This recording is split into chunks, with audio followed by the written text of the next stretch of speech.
right, test 1, 2, 3. Test 1, 2, and 3. Hello, everybody. You can hear me, Alpha, right on cue. Awesome, awesome. Alrighty. Hello, everybody. My name is Darshin, aka Yoshi96, and welcome to the stream. Sorry about the bit of a delay. We were about to get a third commentator, but unfortunately something popped up for them. So, as unfortunate as that may be, we still have Plume with us, so we are excited to have her. What's up? Hey, what's up? I'm super happy to be there on that Sunday afternoon or evening for us in EU. We're gonna see some RGGNA action, and as we were saying before, we have the return of a player that was pretty familiar with the RGGNA in the form of PETA, Mhm. if I'm not mistaken. I always Yes. said it the Peter Griffin way. Peter, no Pitaguy, Yeah. being there with the Weavile. So that's gonna be very interesting action, and of course we have the usual names in RGGNA that I can't wait to see how they did in this edition number 133. We're going to be starting very soon. Absolutely. Just making sure the sound is going to be heard throughout in your side of the stream too, Plume, just so you can be having that It's fine. extra bit. Alrighty. And it'll be good hearing from Plume again. Yay! Yes, we got Plume. Glad you're excited, Alpha. Alrighty, let's go ahead and show the brackets super fast. We can see how our winner's final pair came to be. Let's see, get it back on the pro tournament table. Alright, there we go. Alrighty, alright, so TEC versus Xochi is our winner's final. Let's check out their individual runs starting off. TEC, 2-0 Pitaguy, like as soon as they got past Fen for round 2, then they faced off against 99 Dash, got another 2-0, and that is how they came to be in their spot for winner's final. A clean slate, definitely has come to be expected by the GOAT TEC, and respectively, Xochi also had a similar, just no games lost so far going into it. So 2-0ing Utah, who was also like returning, like our other God of War player who hadn't really played for quite some time, but seeing that they've been returning, it's happy to see that as well. So it was a guard ditto, assumedly, for that round two. Xochi got 2-0 there, and then 2-0 against Utopia, which is also big because Utopia is only one rank below Xochi, so that's a big win right there for her. And Oh we yeah, see, okay. yeah, and then we got, that's how we came to be with TEC versus Xochi for our winners final. All right, that's a pretty interesting matchup. Not some people might not like watching this matchup, but to be fair, I kind of like both of these characters, like Scizor and Gardevoir. You Mhm. know, that the interactions they might play might be like very interesting. So of course, TEC being the goat of RGGNA at least, um, you know, I'm pretty sure he has a ton of experience in against this matchup against other Gardevoir players. Xochi might have fought TEC in the past for sure, but since TEC has been like away recently, I don't know how good she will be able to adapt with the scissor right there, or if it's going to be a guard mirror again because TEC said that he was playing Gardevoir recently. So Really? maybe RGGNA, yeah, he said so. So maybe RGGNA would be the place where he will experiment with his Gardevoir. So maybe we'll try. Maybe he'll try. I don't know. Oh shoot. Well, if we had the chance to talk with TEC later, um, then I'ma definitely ask him about that. But that is if he takes it, because you never know what kind of shakeups can happen around here in North America, because they do be happening. So, without further ado, let's get it rolling. The seed being under the player, no TEC being seed 1, and Xochi seed 5. I'm a bit surprised she isn't seeded higher, considering like she's been placing very well, like from my broad knowledge of RGGNA. But yeah, above her there's probably like KDK, probably Dash, and then maybe Aldrich. I don't know. From memory, TEC was number 1, second was KDK, Dash got the third, and then It was Neon in 4th, and that's how Xochi came in Oh 5th yeah, because of Neon. I forgot about Neon, but that definitely makes sense. Okay. Mhm. I know we're starting pretty slow, as expected from this matchup. Gardevoir just staying in field phase, throwing projectiles, and Scizor trying to get in, but he already lost half of his health already. Like that's huge. Ooh. Got it. Oh my god, TEC is so good at navigating through the projectile using hover dash, CADC, CRC, all the tools at disposal, and makes it now even. Oh, the bug bite. Neon Mewtwo, yeah. Yes. Right now, Xochi in the corner, a bit desperate with that Mimikyu. Yeah, that's gonna be a hover grab, not enough to kill, putting Xochi at 1 HP. Oh, and that's a cheeky grab that TEC is going to find and takes round number 1.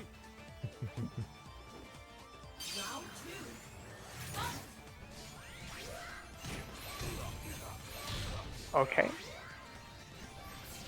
So I want to say that was definitely like a good start from Xochi. She needs to, you know, not let herself get overwhelmed by the Scizor movement and the Scizor pressure. Just run her game plan as she wants to. Yeah, dealing with that armor, with that 2x, forcing TEC to burst right now. That's very huge because he's taking a lot of damage already in rage. Now she needs to not be damage aggressive, but she is another 2x. Oh my god. Oh, and What's it? yeah, that's big damage, unscaled, burst attack, in rage. Ooh, that's so much damage. Half of your health is gone. You still have Mimikyu, and the Moonblast. Yeah, that was definitely a bit of a gamble here, but it worked. I think Xochi might be a bit. Oh, that was Trade? okay. That was a trade, but the trade worked in Xochi's favor. And she also has meter, so she has to be very careful with how she uses it. TEC is not close from having it, but if she waits that Mega Gardevoir, that's gonna spell disaster. Does she burst? Yeah, she does. Oh, wait. First attack. Does Patchy recover in time? Yes, he does. Nice duck. Okay, applying a lot of pressure. TEC is in a bit of a trouble right now. He has to find his way in. He has to make the let's come back. Oh, Mimikyu a bit too short, and TEC is gonna run away, avoiding that Mimikyu timer. But Xochi is still in the lead. Just finding so many opportunities to just because whenever TEC is able to like dodge, and he's dodging extremely well against all these projectiles, but Xochi is catching and TEC closing him with the grab. That's huge. Xochi needs to not panic. Oh, that was honestly either a panic attempt or a very good read, but otherwise it didn't get punished by TEC. 10 seconds left on the clock. Oh, okay. The HP lead. Running the time, this Xochi projectile has to be onslaught. careful. Oh, the yay! Ooh, that was clutch. That was clutch from Xochi. Game 1. That was indeed very, very clutch. Like that was literally like a 50-50 between a hover grab and a hover Y. Like that was the only thing that TEC could have done, and Xochi guessed right, or at least like didn't lose the 50-50. So game number 1 for Xochi, and that's actually huge because besides that first round where it was a bit shaky, I think that Xochi really manages to keep TEC away, which is not something that is easy to do at all, especially with a character like Scizor, against Pachirisu, and against TEC, of course.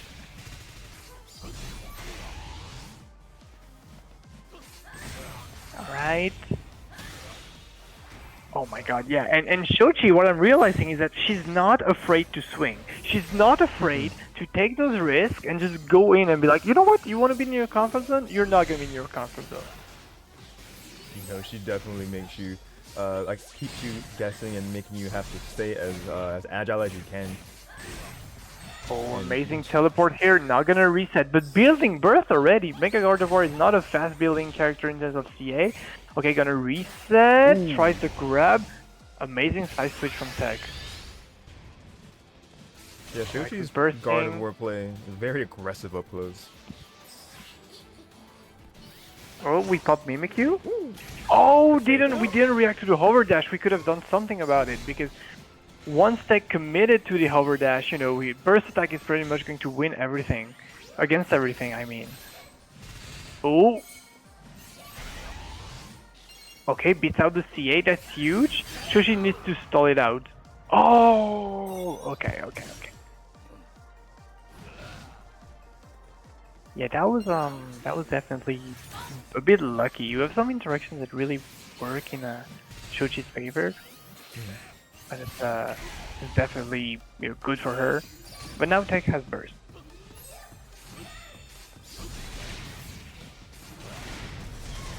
Oh, using the bullet punch to the follow-up. This is gonna be a full combo. That damage is so crazy on that. Ooh, okay, we get hit. Oh my god, yeah, that's definitely scary for Xochi here, but you know, it's actually fine, like in terms of meter management, because she's building burst and TEC is not using burst. So that's definitely what you want. You want to be fighting a burst Scizor with your own burst as well. Oh, a bit too early on the grab, but that's not gonna matter. Staples taking round number 2. Something that was notable but just very quick was that I'm not sure if it's Scizor's 8X maybe, but like he used it to like high profile, like one of the low moves. Yes, that is 8X.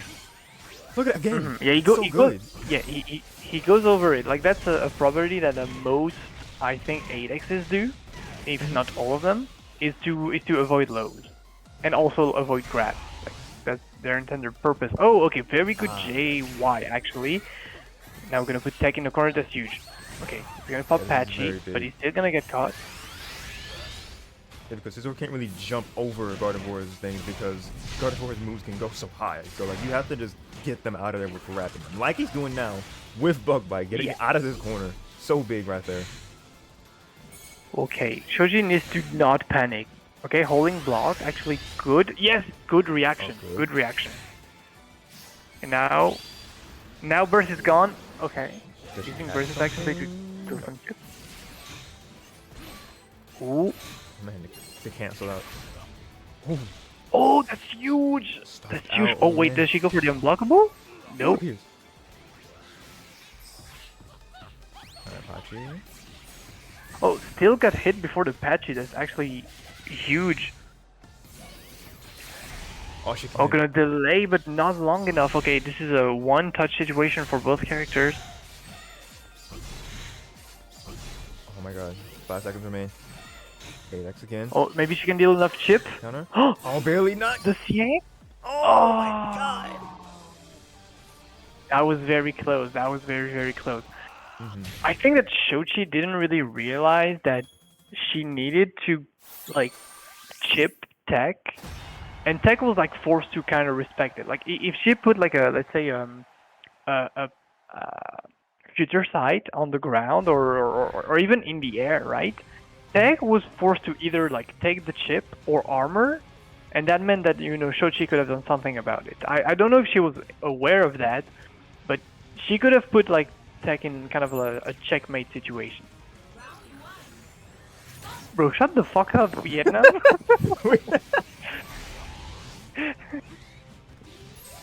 We're doing with what we have, okay?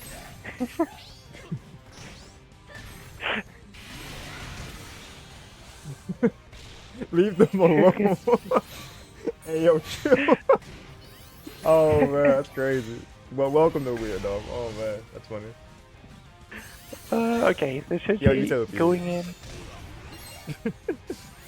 There's nothing wrong with her mind. Hey, You got it.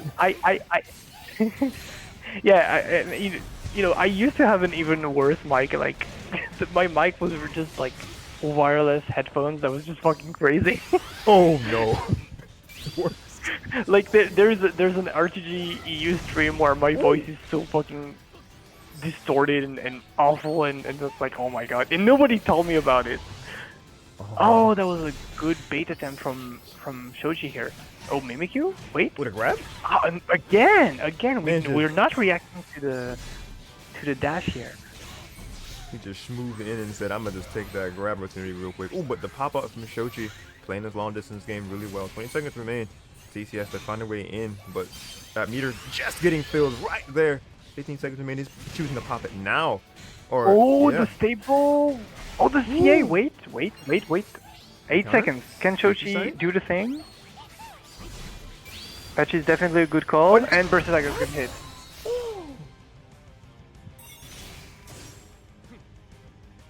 Yeah, that was a very, very good recognition. Very good usage of the Patchy, because if Patchy's there, you can't get, chipped by the projectiles. You can only get chipped by sword power. Oh, immediate burst. Wait. Okay, TEC not pressing. Oh, that's actually huge to know that the Thorzen's actually deleting the energy ball. We're gonna get the full combo here. Alright, get some of that meter back. Already almost full again. TEC's meter management. Yeah. He's going crazy. Look at that. Oh, okay. Getting the phase shift is actually huge. Pachirisu, do you get it up? Oh, It doesn't even. Oh, yep. Okay. Yeah, we're immune to projectiles on frame 1 with that Pachirisu. I believe frame 1. That's clutch. Oh, and we go over the Mimikyu. Very good recognition by TEC. We're putting Xochi in the corner. Xochi not pressing buttons. You hope that And we're kid was gonna personal. die. Oh, Yes, that was very, very good. Yeah, TEC definitely, understanding that Xochi is a bit on the aggressive side and a bit on the mashy style on defense. Trying to get options as fast as possible. To push TEC away. And TEC was like, you know what? I'm just gonna let you do your thing, and then react and then punish you for that. And that definitely worked in his favor. So now TEC is one game away from taking that winners finals, and hopefully Xochi can adapt to that. Oh, okay. Ooh, first step of adaptation right there. That field phase. Oh, a metal claw immediately. Oh, okay. That was definitely an interaction I was not expecting. The future side and another. Oh my god. Okay, I get that this is online. I get that this is like Scizor and everything, but we gotta be reacting to those dashes, okay? Absolutely. Ooh, what a jump! Jump over? Oh, this is big for Xochi. That's like all that pressure right here. The grab, the that conditioning was to stay in shield. I wasn't sure that was gonna land, but that did, and that was huge damage. Oh, that's not a that's a laser. That's not like a projectile, like a regular projectile, so it doesn't work. And this as well is not a projectile; it's like a laser, so you cannot patch it through it. Interesting. Ooh, getting hit in the kneecap right there. Yeah, just shoot him his ankles. Breaking the ankles right there. Yes. Round up. Xochi is on the verge of making this a game 5 situation, but TEC. We know that he can adapt super well here. But what will be done from Xochi's end to try to prevent that? Bullet punch, the shield. She's just chilling. She's like, oh, you know what? Just do your thing. I'm just gonna, wait and chill. Wait for you to do something. Very good. That's the first time she actually used this move in skill phase, in dual phase, and that's exactly how you should use it. You know that your opponent is wanting to press buttons or do something against your projectiles, and you're like, okay, you're doing something. I'm just jumping in the air and I'm throwing stuff at you. Good Moonblast. Okay, good burst. Trying to avoid getting shield broken here. That was definitely nice. Oh, we're gonna get hit by Metal Claw though. Ooh, another one. Ooh, good shield. Oh, stun. Oh, wait. Ooh, that's good. Okay, that's good. Keeping TEC in field phase. Deleting the projectile. Oh, that's a punish. Yes, there we go. There's only 14 seconds left on the clock, TEC. You have to be ready. You have burst on deck. Oh, Mimikyu. Yeah, finally. Oh, but getting the burst. 5 seconds left. What do you do with it? Double stuff. Oh my god, this is so scary. He's just going for it. Fade. Oh, he gets the hit. Wait. That was no shot. That was such a good bait, and you know that Xochi was scared, and I would be scared in that situation. You have Mega Scissor shimming on like in front of you, dashing back and forth. Like, yeah, that was definitely a good bait by TEC. But Xochi is almost like has meter now, so if she wins that phase like that, TEC is not going to have meter for a long time. So she needs to do her best to keep TEC in this phase as much as possible, and as I said, that she gets hit. He comboed into the U-turn. That's interesting. I haven't seen him do that a lot. All right. Oh, we catching, but we don't get the animation. That was a sour spot. That's so much damage. Okay, that is actually huge. Oh, what okay. Counter. Okay, didn't get all the hits. Pressure. Ooh. Getting the Moonblast. Okay, that's huge. She really needs to not let TEC win this phase because he's gonna build meter. She needs to survive this phase and win this phase, otherwise TEC's gain meter. Oh, yes, what a counter! Exactly like that. The Game break, baby. number 5 from Xochi, and I don't know if what's the record between TEC and Xochi, but I'm pleasantly surprised to see how well she does against TEC. I don't really know how this matchup goes. Like I'm not either a Scizor or Gardevoir connoisseur, but yeah, that Xochi is putting the work when she needs to. Yeah, already intense. Be coming out the gate with this one.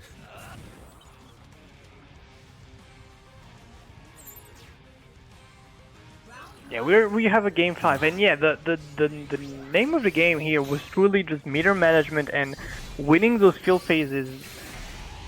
Okay, very well played by TEC, just knowing when the Moonblast was gonna come. Oh, the X's are just to catch the landing. Ooh, all right, basketball combo. Okay. See, he's so fast. Oh wait! Oh, we couldn't but finish the U-turn. Get the hit. That's crazy. He's so fast. He's so mobile. Oh my god. Oh, that's huge. I don't think this is gonna kill. Yes. Okay. 6 HP. No, my god, Xochi, you gotta get a hit on them forward, but oh my this round. Oh my goodness. The pressure was too high, and now TEC is at set point with full meter, but Xochi also having full meter. Ooh, oh wait, that breaks the grab. Oh, still getting a back? Wait, that was so huge. Yeah, backwire. Backwire. Yes. Yeah, TEC is playing at a range where he can actually react to the projectile and do something again, like that. You see, he's just Xochi needs to be a bit closer. Oh my god, she doesn't have meter anymore. And TEC has full meter. Oh wait, she was mashing that. Oh, the Patchy. And the burst! Oh! To stop the time and burst as well! Oh my god, that was so well played. He used Patchy to stop time and to be able to buffer burst before the burst attack actually landed. That was crazy. Oh, that's crazy! And now he's gonna get the combo into the burst attack. There's gonna be so much damage and Xochi in the corner.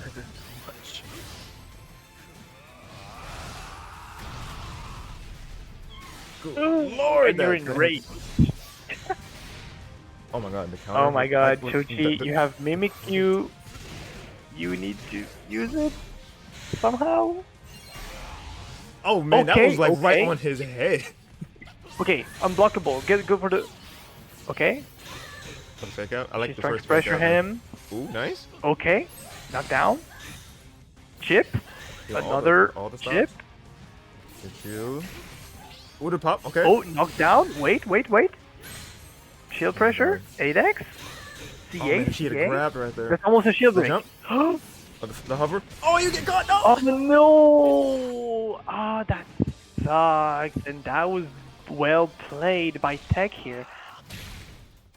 Very, last well game still for Xochi, that shield pressure sequence, was not flawless.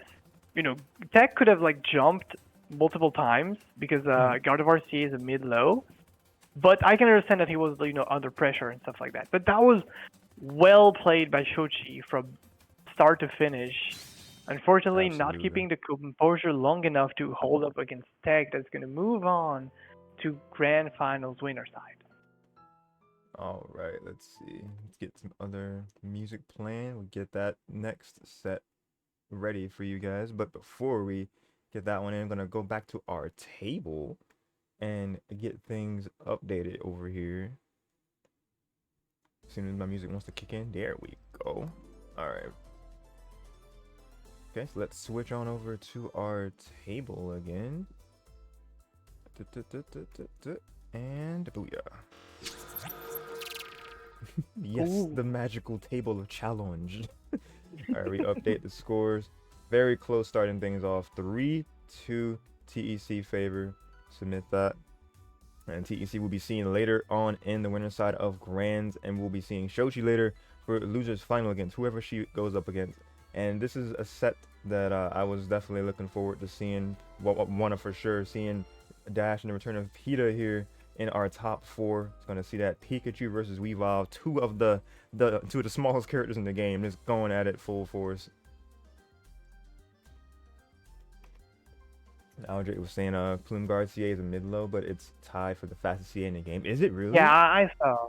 Yeah, it's tied for the fastest CA in the game, as he said. But you know, Xochi was like not doing uncharged CA, because the point of doing charged CA like that is to gain like plus frames and be able to like move in and out of the move, right? So I definitely get that, but you know, at the same time, Xochi was like not using uncharged CA like that. Like if she was, I would be like, yeah, of course. You know, it's a risk, but Xochi was like not in range for the uncharged CA. Like she was really just charging CA out of range and then moving in and then out of range to just hit tech. But yeah, I get it. I get it. All right, but let's see. Let's read on these two's runs for the other half of our top 4. So how they came to be in losers round 4 or losers semis. We have 99 Dash, who had their first round. They had a set against the Vertigris where they won 2-0 there, and then they had the matchup with TEC where they did go down 0-2, and that's how we see that they went to losers round 3 where they went against Utah, getting the 2-1 victory there. So even though they had just gotten knocked down, it was a very close set there to get that game 3 victory, and then here we are with versus Pitaguy, whose own run. They started off, they got the 2-0 versus Classy Fen in round 1, the only round 1 actually, and then getting into the next round where they also had the misfortune of just kind of getting 2-0'd by TEC, but they were not discouraged at all, because they got the 2-0 versus Utopia immediately after. No, excuse me, before that they got 2-1 versus Vertigris. So getting that another instance of this close game 3 victory. And then getting the 2-0 versus Utopia, and then there they are versus 99 Dash. So we have basically very similar runs, but Peter getting like an extra win before even getting matched up with Dash. So this is going to be a very good set to see between the two who have very similar runs. And yeah, without further ado, let's go ahead and get into this next matchup. Update these names here, reset our score. 99 Dash, currently ranked number 3, the People's Champ. Yes, sir. And then I love his name, the People's Champ. The People's Champ. That's our Dash. Alright, losers semis. And this is indeed a best of 3 set, just to change that. Alrighty. And here we go. Next match loading right now. Yeah, I don't know if these two probably have played before, but it's been a while since I've seen a Pitaguy in RGG NA, at least to my knowledge. So maybe Dash and Pita have fought before, but you know, Dash was not the player that he's a way different player than he used to be. Way better, way more confident in his skills, and we saw that in the rank number 3. Now this matchup is pretty interesting because those two characters really like live and die for meter, but Weavile is much better at managing the opponent's meter than Pikachu can do. So yeah, Pitaguy coming back into the spotlight with a vengeance right here, just going full aggro mode right here on Dash with combo games, just committing into some options here. Ooh, I like the delay. Oh my god, the tech. Oh Is my that it? god. That's it. Perfect. Yeah, for your Fury Swipe does so much damage. Fury Swipe? Yeah, Fury Swipe. I believe. But there are like 3 Fury attacks in this game. Like I sometimes I don't remember.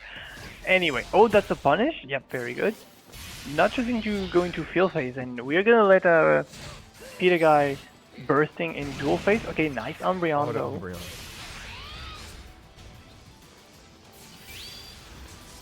Oh, nice reaction from Dash. Good Very good stuff. reaction.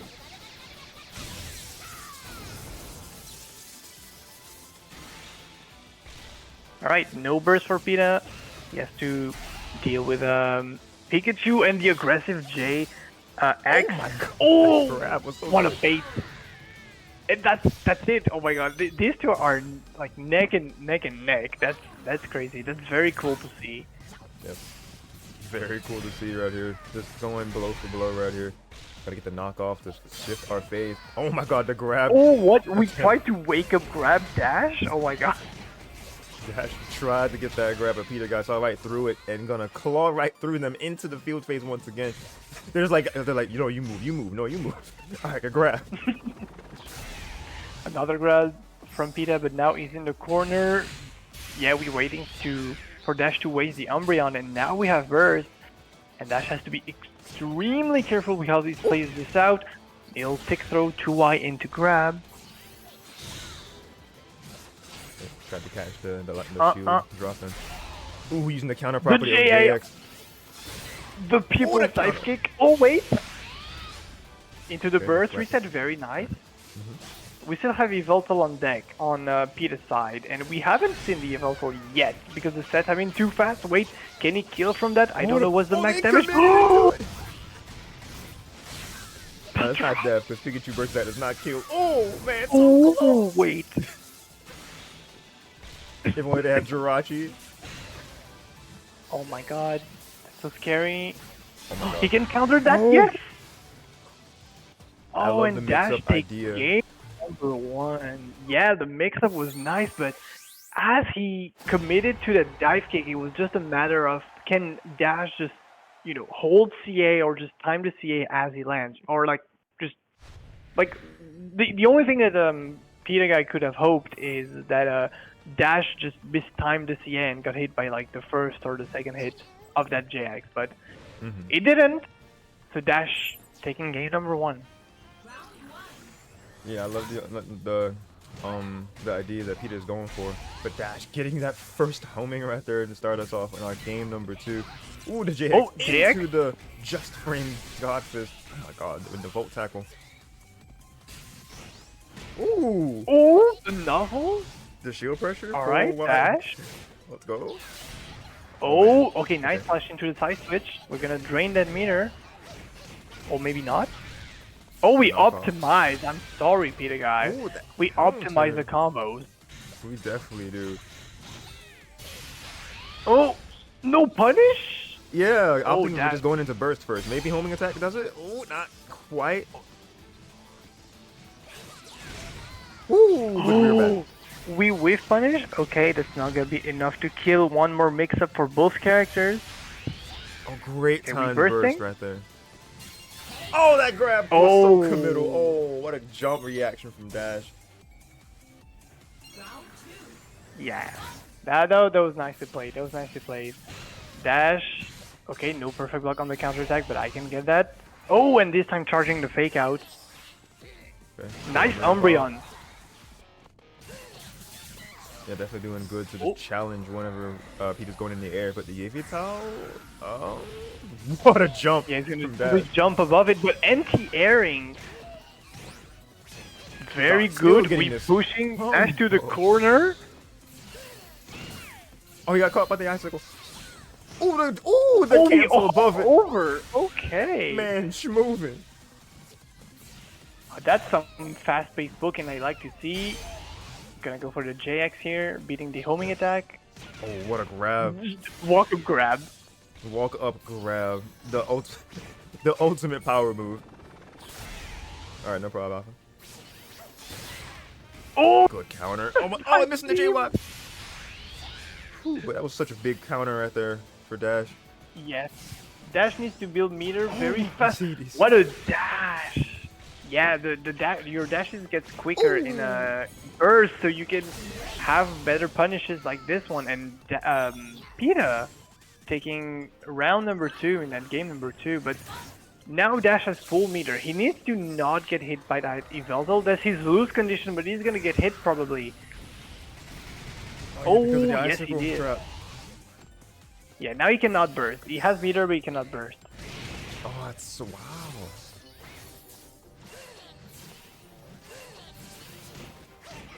Oh, what a JY. Now draining meter. Yeah, that is unreactable, by the way. Like the Weaver's dash is too fast for you to like be able to react. But that's a crucial counterattack and a crucial shield break. Okay, gonna go for the no, not gonna work.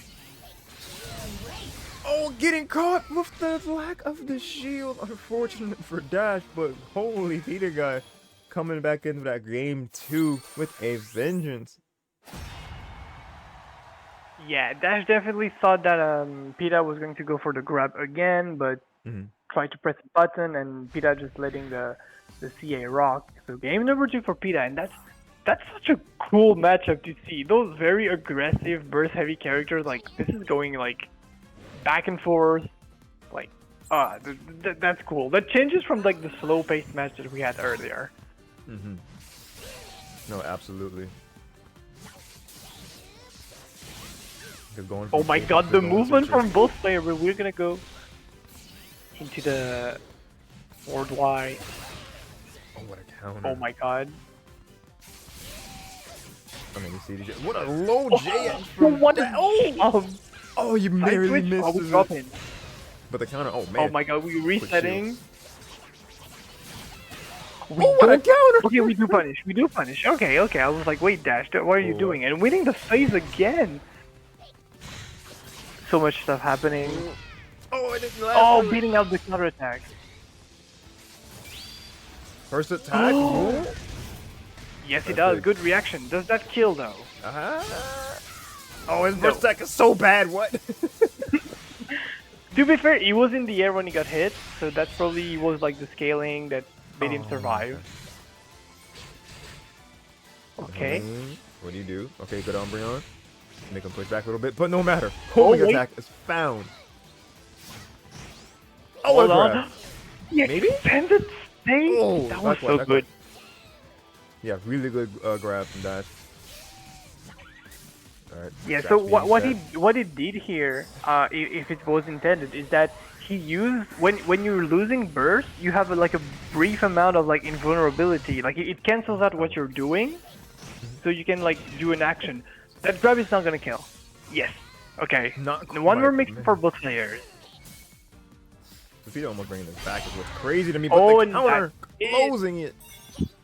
Ooh, that first round. That was just the first round, y'all. Jeez. Yes. So action packed. So, but the okay, gotta get the counter attack. Oh, Umbreon, very good. Very good from Dash. And bursting immediately. Okay. He needs to not get hit by Yveltal though. Oh, knock off. Oh. Oh my god. Plus frames. The death frame. Pushing him back. First attack. Punish again on that icicle. I like how you can still see it in the animation dropping the ice. I mean, the amount of mix-ups that went in those like 2 seconds, that was absolutely crazy. For sure. Okay. Gonna get hit by the half charge. Yo, the back jump attack from both. This is so anime. I love it. Oh, the counter. Oh, wait. Oh, that's big. Oh, getting the just frame. Oh, gotta find a combo that time. Very nice. Okay, Pita has to burst. Oh Needs man. to make a The big point impact with his burst. Good shield. He's fine taking the shield break, to be honest. You're not losing meter for that. You don't have a lot of meter to build. Oh, hold on, Oh, Fury hold Strike, on. wait. Weavile in rage and burst. Oh boy. Keep it out. I don't think Can he he can jump shield it break this from time. that? Oh, it's close. Oh wait. Yes, Oh. he can. Oh wait. First attack. Oh, that's so Oh. gone. Oh my That was god. so hype. That was so cool.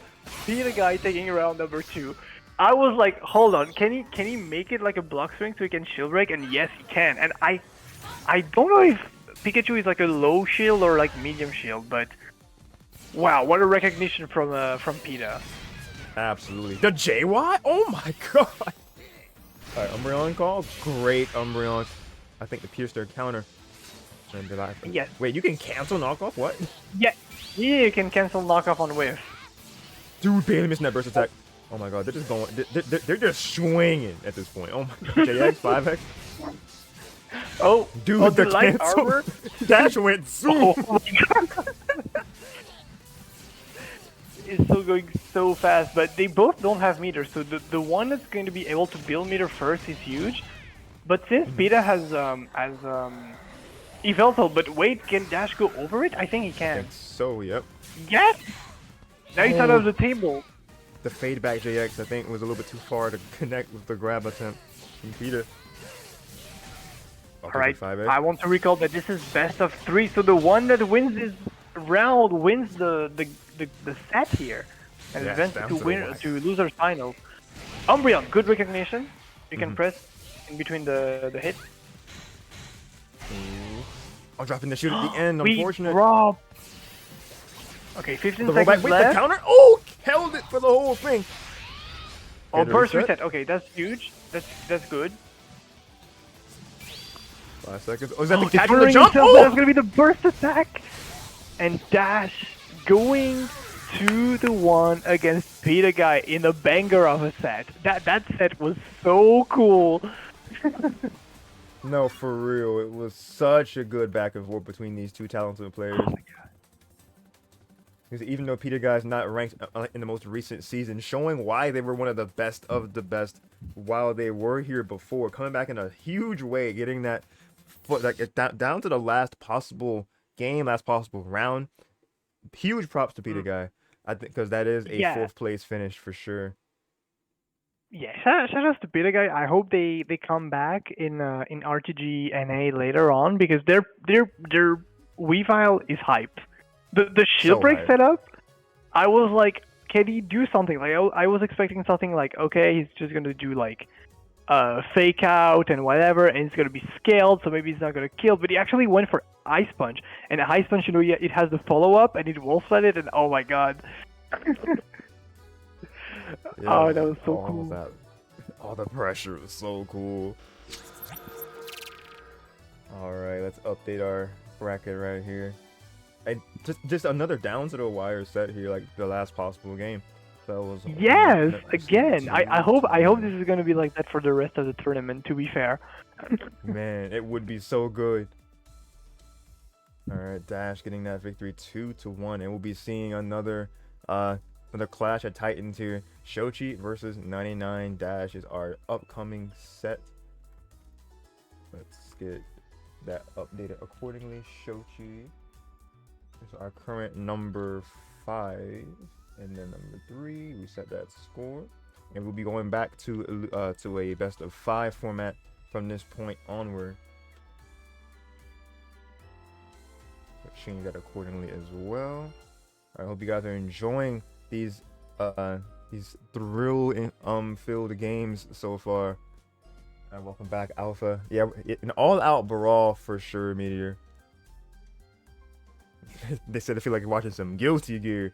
I guess you're addressing just the pacing, the sheer pace and movement in these games we've been seeing, Yeah. especially in the Pika Weavile set, because both of the smallest characters and some of the most nimble characters for sure. Weavile literally being a speed archetype, but Pikachu like barely not being a speed character themselves, but very fast options they have on their own accord. Yeah. Pikachu is surprisingly like not that fast of a character, but like he's like he's not fast, but he's like quick. Like I do the move and then I combo and then you don't get to like breathe or anything. So yeah, I can definitely see that. I can definitely see that. Now this is gonna be a pretty classic matchup from the more recent RTG season, Xochi versus 99 Dash. I do not know who has the record on each other. I don't know like for how long they have been fighting in those like top 4, top 8 territory.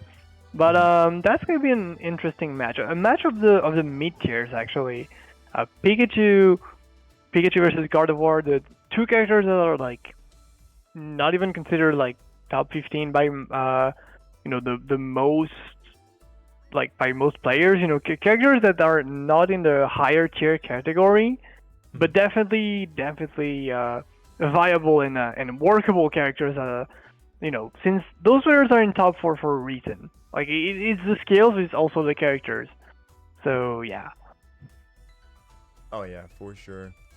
I'm not sure where Gardevoir sits on a tier list either, but I know Pikachu's probably been consistently like in the middle to like mid-high at least. Yeah, like Pikachu and Gardevoir, they generally sit like close to each other, like in the mid tier, right? Like Gardevoir is kind of like the separation between like the mid tier and the low tier, right? It's the character that kind of separates. According to like a Wild G, I don't know if you know them, the Braixen player, but this is basically where they sit on the tier list. Okay. I just like this image of like the tier list, like all the tiers are like done, and there's a tier where it's like Gardevoir alone is like the Great Divider. The Great Divider. I love that.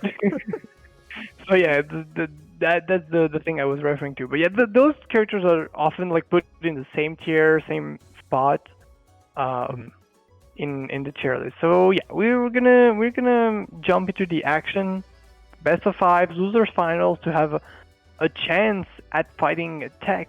TEC, funnily enough, beat all the players that were in the top 4 actually. Like he beat Pitaguy, he beat Dash, and then he beat Xochi. So every player would have wanted to run back against TEC. Garden more powerful, but Pikachu more stable and versatile. Yeah, Aldrich said everything. Like said everything. Like that's definitely fair. Like Guard can really have some like shortcomings in some situations, like especially like on defense in some situations. If we saw that against TEC, like once TEC was in, if Xochi was like pressing a button and guessing wrong, that was generally like game.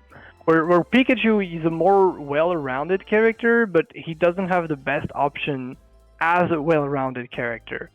So this is why he's in mid tier. Like he's not as well-rounded as Lucario, for example, or Decidueye. I mean, Decidueye is broken, but whatever.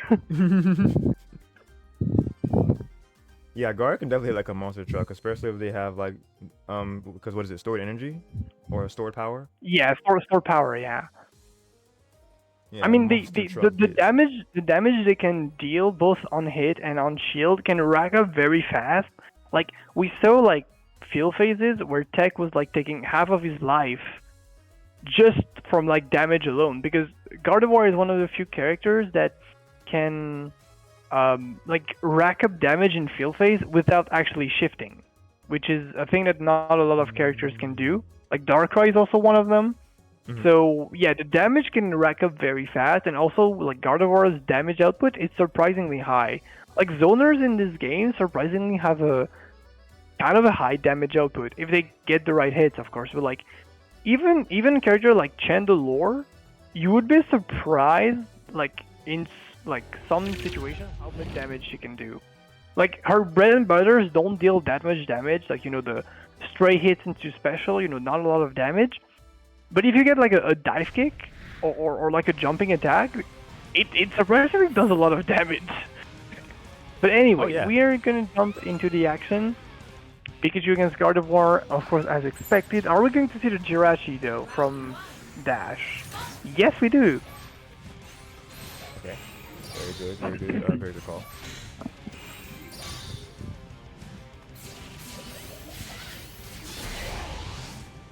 Oh my god, the CA.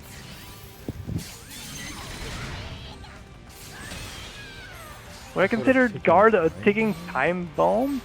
I mean, it's a very stable. You know, it's a bomb that you literally cannot approach.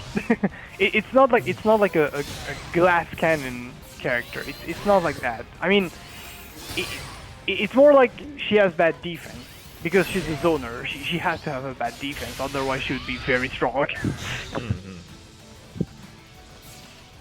Like, it's not like she dies super fast. Oh, very good burst attack. It's like she gets overwhelmed by options. She doesn't have a DP, like a command counter, and she doesn't have the best like get off me tools if she doesn't have a support. And oh my god, Dash just running over Xochi at the moment.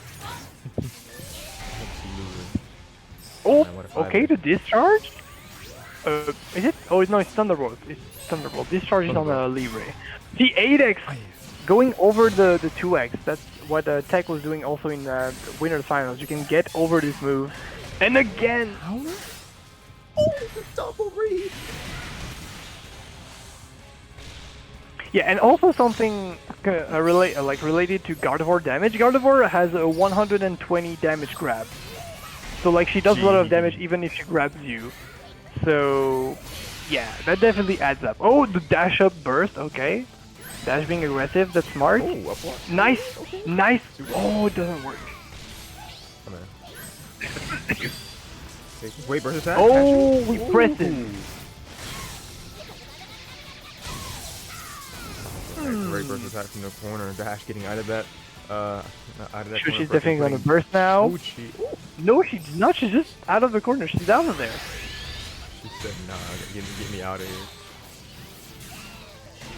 Oh, the counter. Nice counter attack. Okay. Oh man. He used the exhaust again. Side switch. Oh, not gonna get the combo. Oh, we're gonna get caught! Because they jumped after the back away, I think. Not shielding, unfortunate for Dash. Yeah, we have to respect that Gardevoir burst attack while it's on the table.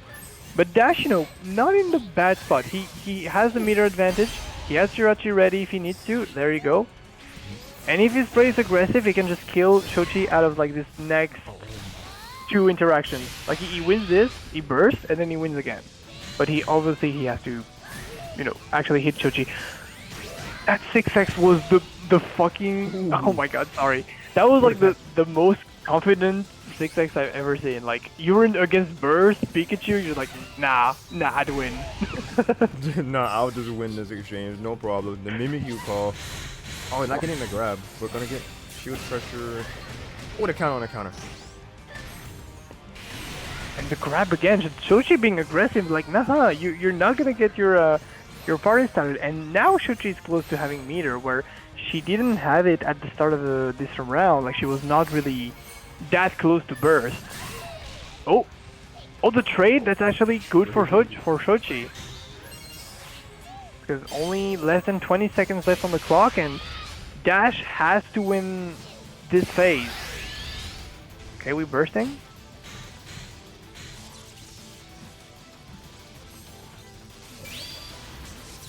Attack, are you gonna catch? Nope, gonna float and get the JX. Oh man.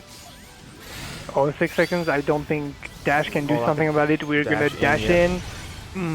Oh, and we get hit. Yep. Oh! Yep, unfortunately. Well, I saw what Aldrich, she has the same defense schedule like HC or Asuka, really relying on system mechanics for defense. Like, she will do fine as long as she's consistent in hitting base. Yeah, that's definitely right. That's definitely right. She needs either to run to have support to help her, or she needs to be right on defense. Like, she has to she definitely has some moves that are good on defense. Like, her counter attack, as Aldrich said, is very fast, and she can also move while she's launching it. And she also has 8x, which is a a good get off me tool, like not punishable on block, avoids lows and stuff like that. So yeah, she does have like defensive options, but Aldrich summed it very well. Like she needs to rely on the game mechanics, so supports or CA or whatever. Yeah, for sure. Game You two. know, unlike Asuka or Happy Chaos, her offense is actually manageable. Wait, what about manageable? I'm sorry. Aldrich compared to like Guilty Gear Strive characters, so Asuka and Happy Chaos, and I was like, at least Gardevoir's offense is actually like somehow manageable. It's not like hit or die, or like Yeah. avoid the thing and die. A little bit more variable here for guard, yeah, for sure. Oh, but see, ADC from Dash. Yeah, Dash is playing this very smart. He definitely has the knowledge of the interaction. Oh wait, we can take a lot of damage. Not the full thing again. Yeah. Oh, stop out! Oh no, it stopped the burst attack. That sucks. Ooh. I feel like he tried to do a JY right there, but didn't come out. Maybe. Oh, we don't counter. Okay. Xochi's out of there. The J. Where are you going? Oh man, the back away is so good. The JY gonna get set up. Oh, the JY. Ooh. Oh, he's breaking the grab. Wait. Oh, he's gonna kill. Oh. Yes. What a pickup. Amazing pickup there. Good recognition. Having the wall flat earlier in the combo, so he just was like, yep, I can just do my thing. Oh, hitbox is what? The dive kick, the people's dive kick. I'm gonna call it like that. The people's dive kick. People's dive kick. Oh, and okay, burst reset. Not gonna get the reset here. Oh! The extra part of that volt tackle getting them a little bit farther away from that JX and getting the burst attack. Alright, we were 1 interaction away from dying. We're definitely gonna burst. Do we perfect block? No, we don't. Okay. Oh, the counter, he doesn't care. Oh, the anti-air is crazy from Dash. Nice, he threw that move, bandit breaker ass move. Oh my god, that's a Guilty Gear player right there. Well, Aldrich, I wouldn't say Aldrich plays Nagoriyuki in Strive. He definitely doesn't have the right to say anything. Oh no. Nago players when another move besides theirs is broken. I'm kidding. We're on the verge of a comeback here, Xochi. But not gonna let it happen. Dash gonna close it with that counter, getting on the board. I love the way that Dash is maneuvering through the projectiles and everything. He's so patient. Like, he knows, okay, this projectile has like can cover this, and if I do this, Gardevoir can do that to cover afterwards. It's like, okay, I can counter, and then I can backdash, so I can avoid, the sword power. Or like, okay, backdash or 2x. If she does 2x, I can jump over it, and whatever. And it's so hard to be consistent at doing this. Like, going against a projectile, not even on reaction. Like, okay, I know what is the sequence that she's gonna do, and I adapt accordingly. That's not easy to do, and this is where... What, the camera? It didn't know what to do, what to focus on. It was like, hold on. Dude, Magneton going berserk, trying to get the perfect angles. Yeah, there's this is why he's sniping a Magnemite camera here, like, somewhere, and the Magnemite was like, oh, whoop. Oh man, this huge. Projectile just flashing right here. Trying to just get in, but Xochi doing such a good job. Oh, look at that 8x. Like, Dash and TEC get like from the same cloth right here. Just using the same.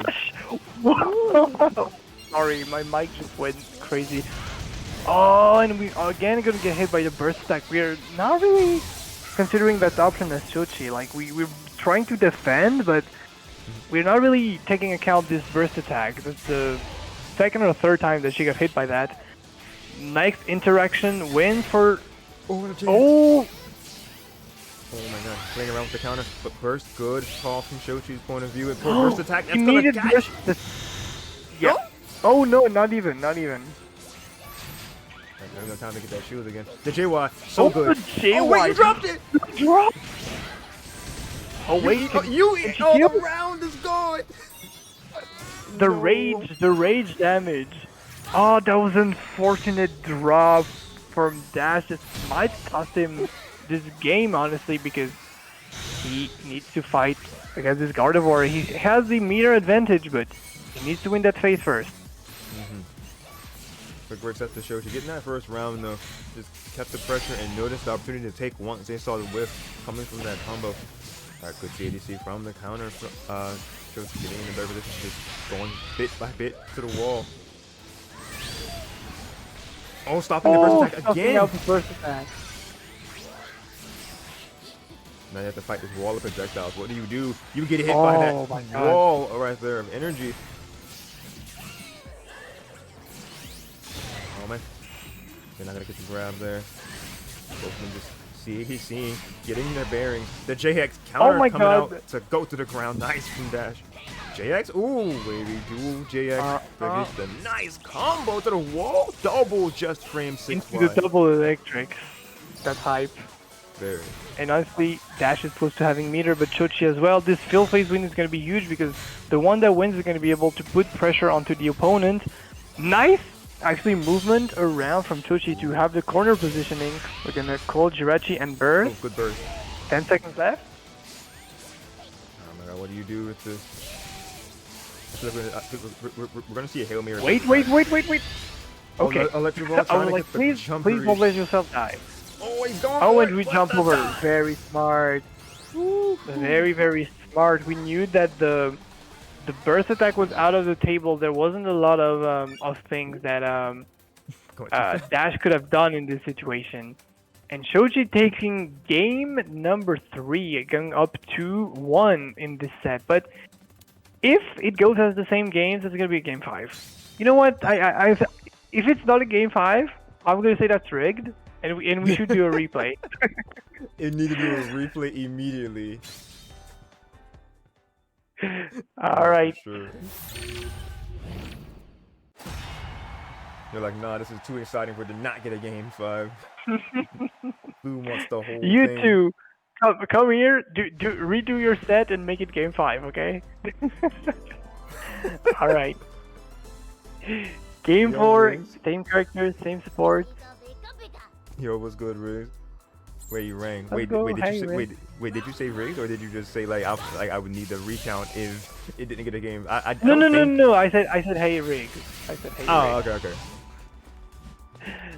Yeah, I got the mans in the chat. Welcome, Riggs. Thank you for organizing these brackets as usual. The RTG goat right there.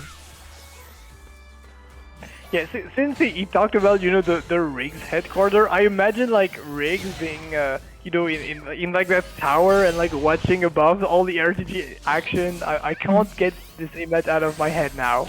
No, actually, yeah. This is like me in Riggs headquarters.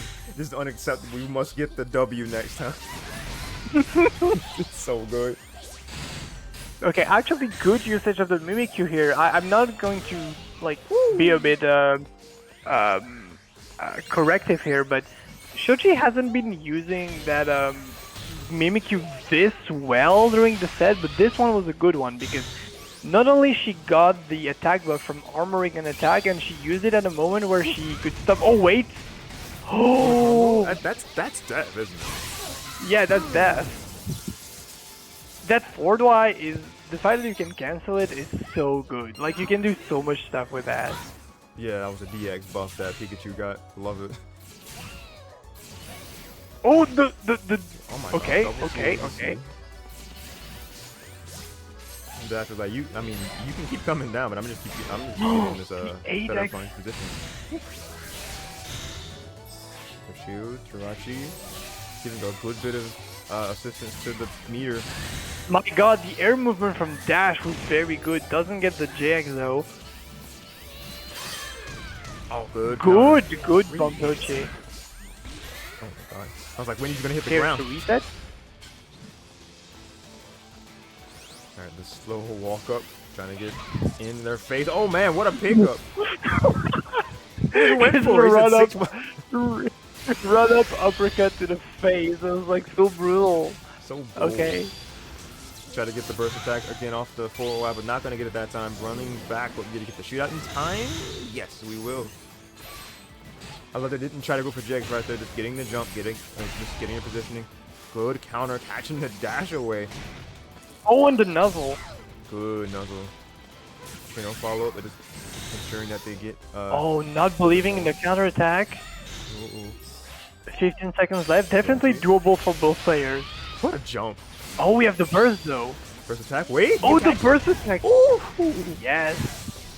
And as we said, game number 5. This is going so back and forth tonight. Love it. Let's go. Because I think they used the burst attack. I think it activated some light armor because he didn't get phased by a low hit that Xochi was going for, right? Yeah. He just armored through it, I think. I don't remember. Maybe I don't know if 2x is a multi-hit and like the first hit is a light.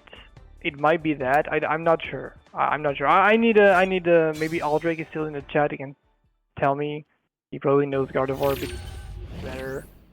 But yeah. Game number 5. Very hype. Very cool. Game 5 as nature intended. Yes, absolutely. Bro, you should call me up to commentate those matches more often if they're as good. Oh yeah, definitely. Like if I get the quality Pokken every time, oh boy. Absolutely. More than welcome to have you. Oh, the Moonblast deleting the forward Y. Okay, another one. Oh. Ooh, the uppercut. They said you uppercut me last game. Hit his hand. I can fight too. I got fisticuffs too. Not as many, but we got him. Ooh, what a grab! Ooh, right, and we already have meter built for like both players. So like Dash is already on meter, dude, but Xochi is not far away. He's relentless. He's relentless. The meter's already full. Grab. Like I'm not using this meter yet. Oh my god, the C8, that was so close. That was like so a couple of frames before it would have been a shield break. Oh man, does Xochi bring this back? Oh god.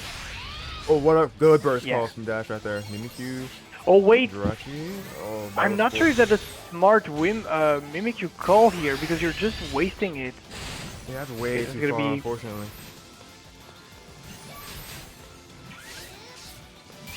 Oh, not gonna get a JY for first attack. Do we press? Maybe no. We don't? Oh, the grab was great. We tried to grab. First attack. Oh. Okay, shield damage. Right. Ooh, they said not get that AX out of here. That was definitely well played. Like Dash would have been scared of the shield break and trying to do something, and that sword power is definitely the play here. Round last set point for Xochi. I'm losing my fucking words. Okay. No, you. Another one. Okay, and we burst this time. Burst reset. Very cool. Good CA. Ooh,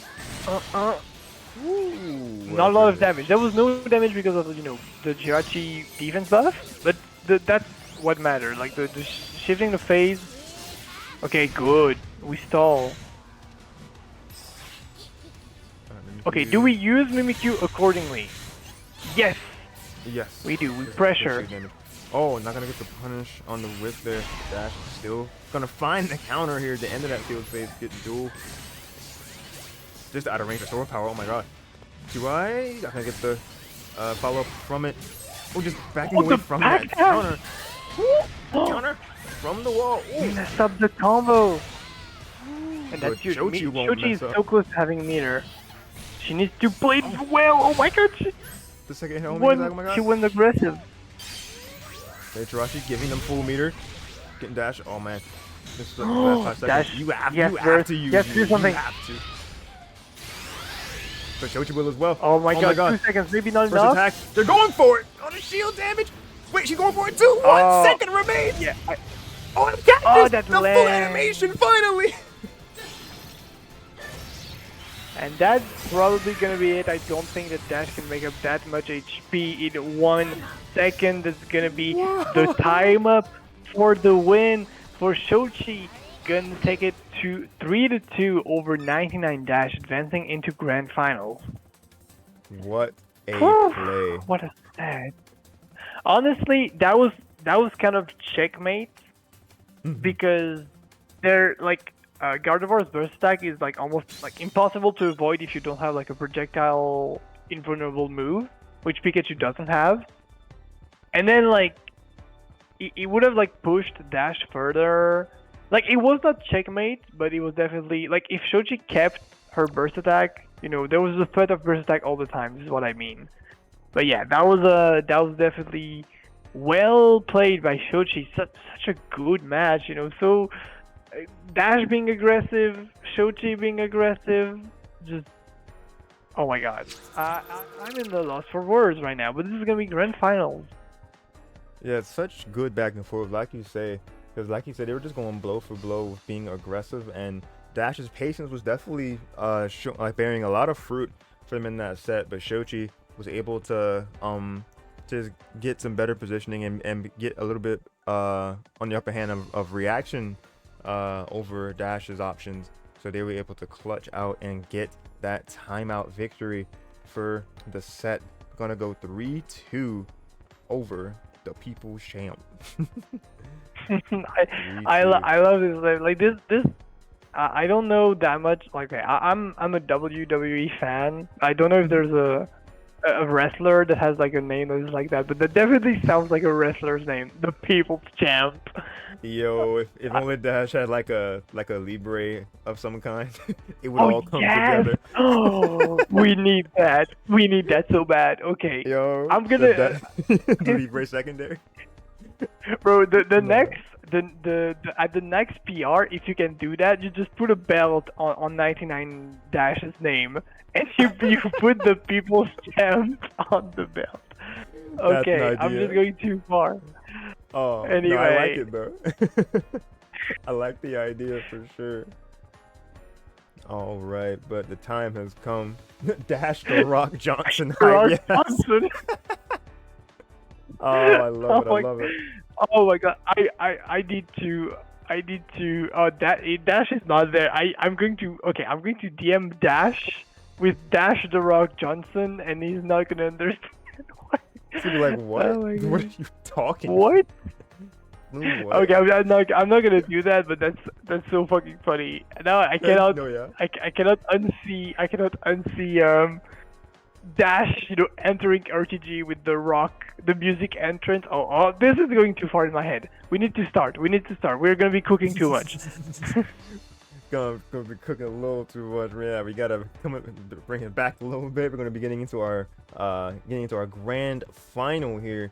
This is gonna be a good one for sure. I can already feel it. So what I will do is actually allow you guys to get yourselves a drink to really settle in here. I'm gonna refill on my own drink. Hope you guys are enjoying yourselves. I'm gonna be putting up a quick little ad for like a minute or so. So get your drink and snack that you want to get, and we will be right back in just a couple minutes to keep bringing you this high octane action. Stay tuned.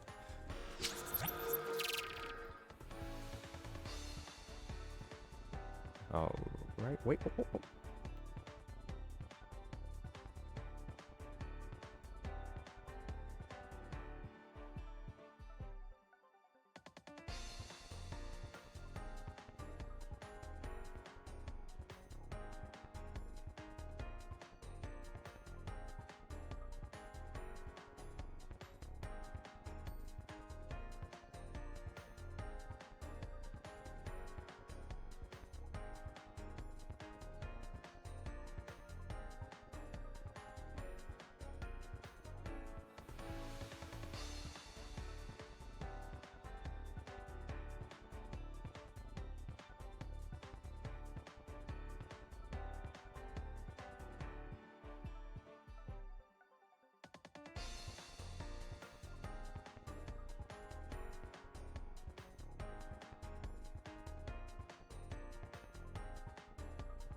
All right, we are so back already.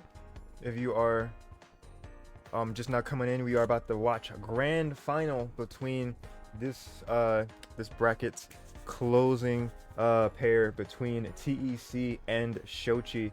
So this is going to be very exciting. They both had very strong runs from both the winner and the loser's sides.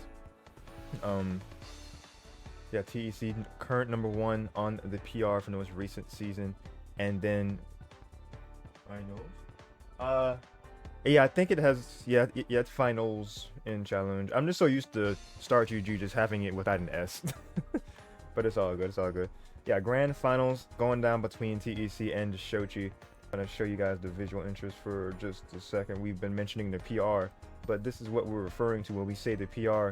TEC at the top of our top 5, and Xochi rounding us out with being in the number 5 spot in the most recent PR. Like everybody who, let's see, well, no, everybody barring Pitaguy, but I do believe the last time Pita was on the PR, they were 5th. So I think if they were to place well enough in this season, if they get back on there, if they were to be 5th, then it would just say that they were like that they stayed in their spot. But if they were to go like 6th or 7th, it would say like -1, -2 respectively. But so I guess if you look at it that way, we technically have like everyone who's been in top 5 is what our top 4 was consisted of last night. So we love to see that. We're gonna see the conclusion of this action right now between TEC and Xochi. Yeah, definitely interesting. Like RGNA has a pretty stacked, top 5, top 6 region, and I have seen like players like from a bit, under range. So players like Verdigris, players like Utopia, just on the rise recently. Like Utopia doing very well, Verdigris like in this RTG doing very well as well.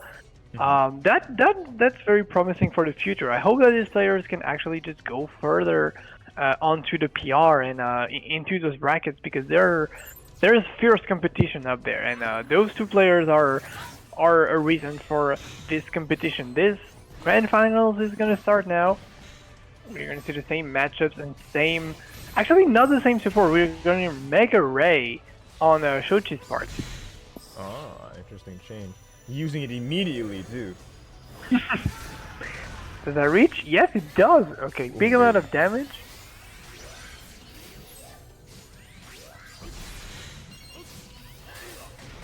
Oh my god, we went under the projectile? Is that what I saw? I'm not sure. So. Or maybe it was just hover dash. Maybe it was just hover dash and they did hover dash X, but... Ooh, oh, grab.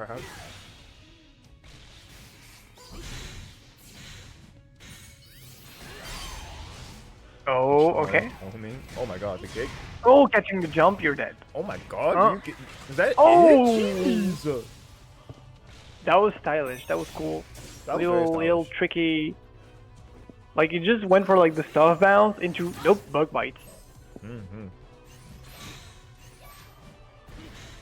Yeah, Mega Ray definitely I think a better move to better support to use in this matchup. Even though I think that TEC is pretty used to having a Mega Ray being used against him.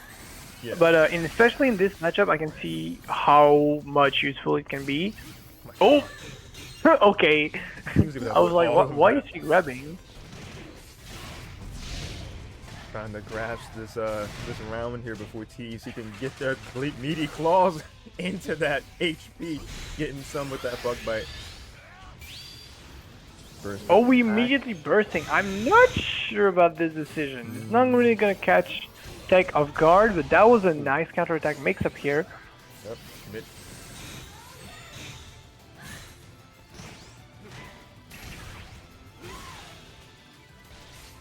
Oh, very good.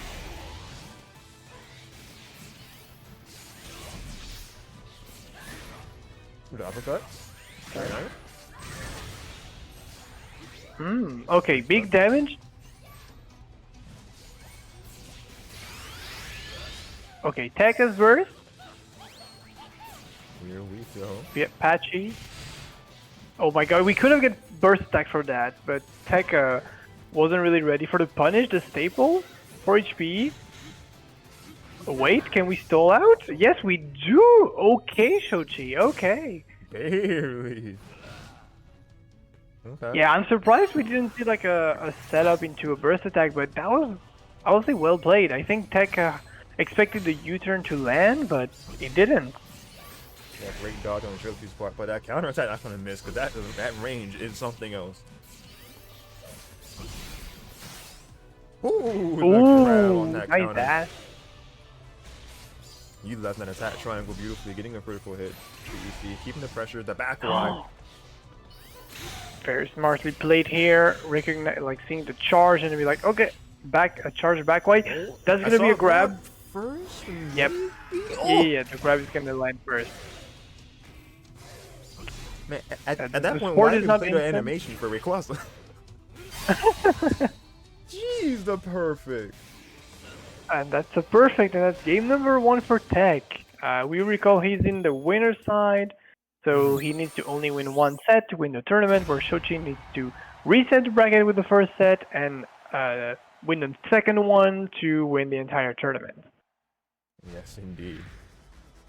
And yeah, and I think that the surprise factor, the aggressive nature of Xochi's play, is not really going to work after that winners finals. TEC is like, okay, I know how you're playing, I know what you're trying to do, I'm more ready. So yeah. Oh wait, we're not gonna shift. Okay, I was expecting that to shift, but it didn't. And yes, as we said before, look at the damage he's already taking. He's gonna be in range with that Mega Ray. In rage, I mean. That was one field phase. Yeah, one field phase and just like everything that's already going in favor of Xochi right now. That's definitely a big opposite from what we saw. Oh wait. Okay. Oh, the shield. Oh, and the JX again. That Xochi played that so well, and the shimmy getting that grab. That was very well played. Like, there was a bit of a scramble with the Pachirisu. Like, Xochi is still trying to do projectile even when Pachirisu is on deck. But besides that, wow, that was like so nicely played, that whole field phase sequence. Okay, we're gonna go Mega Ray here. Does that catch something? The jump? Nope. Ooh, the bait. Oh my god, the dump. He said, you can stop my projectiles, but catch these hands and get this face. Oh, we immediately burst again. And that's because the dash. Very good catch. Wow, I can't believe that worked. Like I said, like in that game 1, that oh yeah, TEC is gonna be patient, but Xochi is on the verge of doing a perfect right now. It's close. Counter getting stuffed out. Wait. Oh wait, burst okay. Call from TEC. All right, some shield damage gonna stop it from being a perfect at least, but first attack. Oh wait. Good shield. Okay, not being able to punish. Okay, counter. CA. Great CA. Oh, but even Nice better counter CA attack. from Can she Xochi. kill? Double slide. To the Moonblast. That was definitely nicely played. Oh, that's a beam. Okay. The pickup from the projectile downtown. TEC getting the conversion from far away. Alright.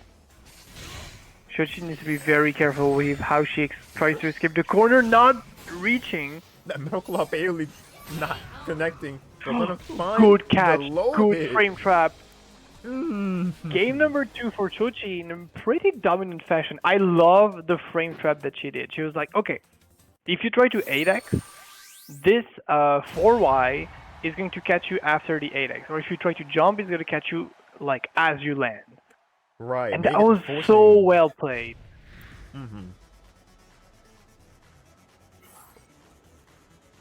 Xochi's like, I gotta just start playing chess now and make these moves in advance.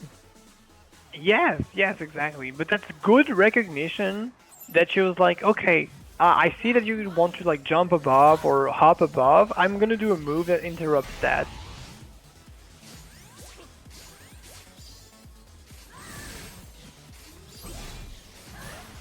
out the flashing and Oh, projectile. trying to go in with a 6x, but a bit too far. Mega Ray not gonna reach. He's gonna be able to stall in the air. Ooh, he got Yes. flipped. Oh! Okay, got whipped, but not a lot of damage to be fair.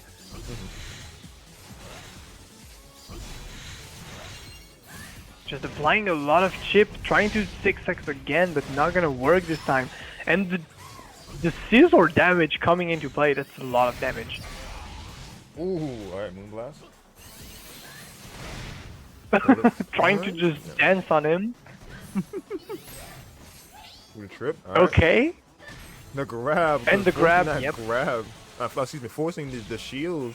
Because seeing it, because it was a time move about to be happening. Chirisu stopping any projectiles. A good patchy call. Oh. Okay. The jump. Okay, there's gonna be one crucial mix-up. Oh, she could have converted out of it. Wait, what? Oh, kill. Yes, it was still on deck. Even if you hit Gardevoir's shield, it's still on deck. You need to hit Gardevoir to get rid of the projectile. That's crazy. So it hit tag just behind him. It clipped his wing and he died. That's crazy. Oh lord. Oh my god. The wording. I'm not gonna say that on stream. Right. Yes, oh, I got you, but that's okay. All right, Xochi pushing. Oh, that's gonna clip. But not the full animation. Right, bursting. Shield. Yeah, those little Oh, pokes are very armor. good. Don't worry about it. Good, patient. Oh, Mega Ray? I'm not sure about that. No, I think he jumps it. Yeah. Yeah. Ooh. And can punish it actually. Yeah, with the aerial ace into the Wait, bug wait. bite. That's huge.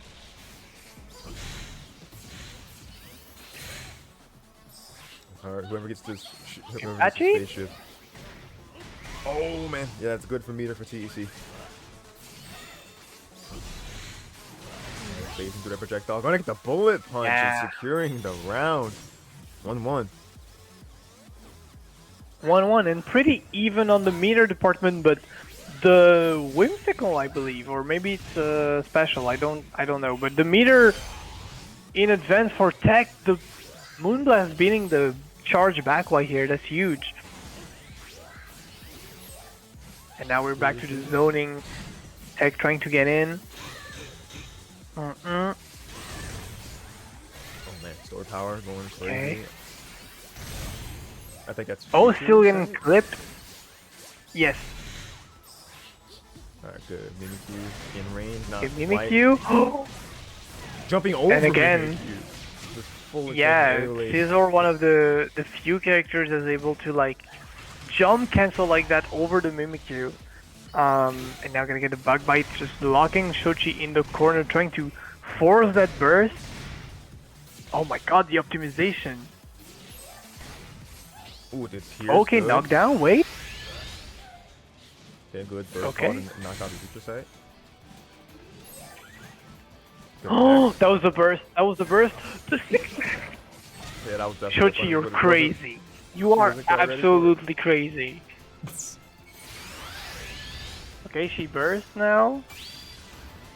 Oh, I mean, say TT didn't go for burst attack there. Yeah, earlier.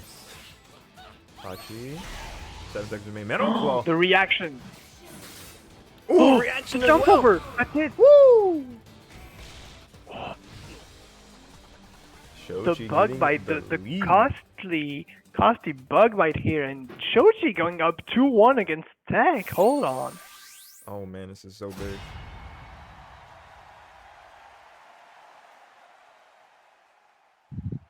Game number 4.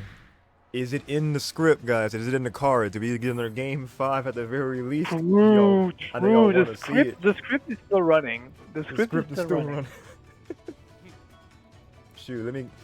For those that didn't see the stream from like TEC's point of view, like his bracket run of it, use y'all's channel points to make it fair. Who y'all think is gonna take this?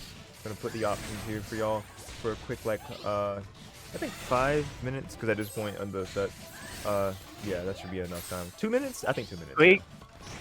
Yeah, that should be fine. Oh, good grab reset here. Xochi is on a tear right now. She's just relentless with her offense, with the zoning, but like the smart zoning. Like the okay, I'm gonna force an option and I'm gonna cover what you're trying to do next. Oh, getting clipped by the bullet punch. Getting clipped by the follow up here. Oh, okay. Okay, good Mimikyu. Oh, okay, getting still the attack buff. It wasn't like a good Mimikyu, but it was like, okay, definitely, at least used to have the attack buff. This is gonna last for a while. Now we have burst. Oh, he pressed, he's dead. Ooh. He's Nope. not dead, not the animation. That sucks. So she has to be careful. Burst attack can come in at any point, Metal Claw can come in at any point, Bullet Punch as well. Oh, what a grab. Oh, the grab! Oh, And I think you're dead. Oh. Yes, Powered you up by are. synergy. Powered up by synergy. Yep, that's gonna be dead. Yeah, that's definitely very difficult to see. You have so many mix-ups, you know, timing mix-ups. You have burst attack. It's hard. It's hard. The little pellets from Energy Ball actually saving Xochi from a phase shift here. That would have been crucial for TEC. But he's still going in, interrupting the shield break attempt. That's definitely huge. I don't think that was the right decision for TEC. You probably should have gone for the guaranteed phase shift, but he's still getting all the damage he needs. For sure, and some more meter to build up. I can see ADC from Xochi. Good. JX to get a critical hit.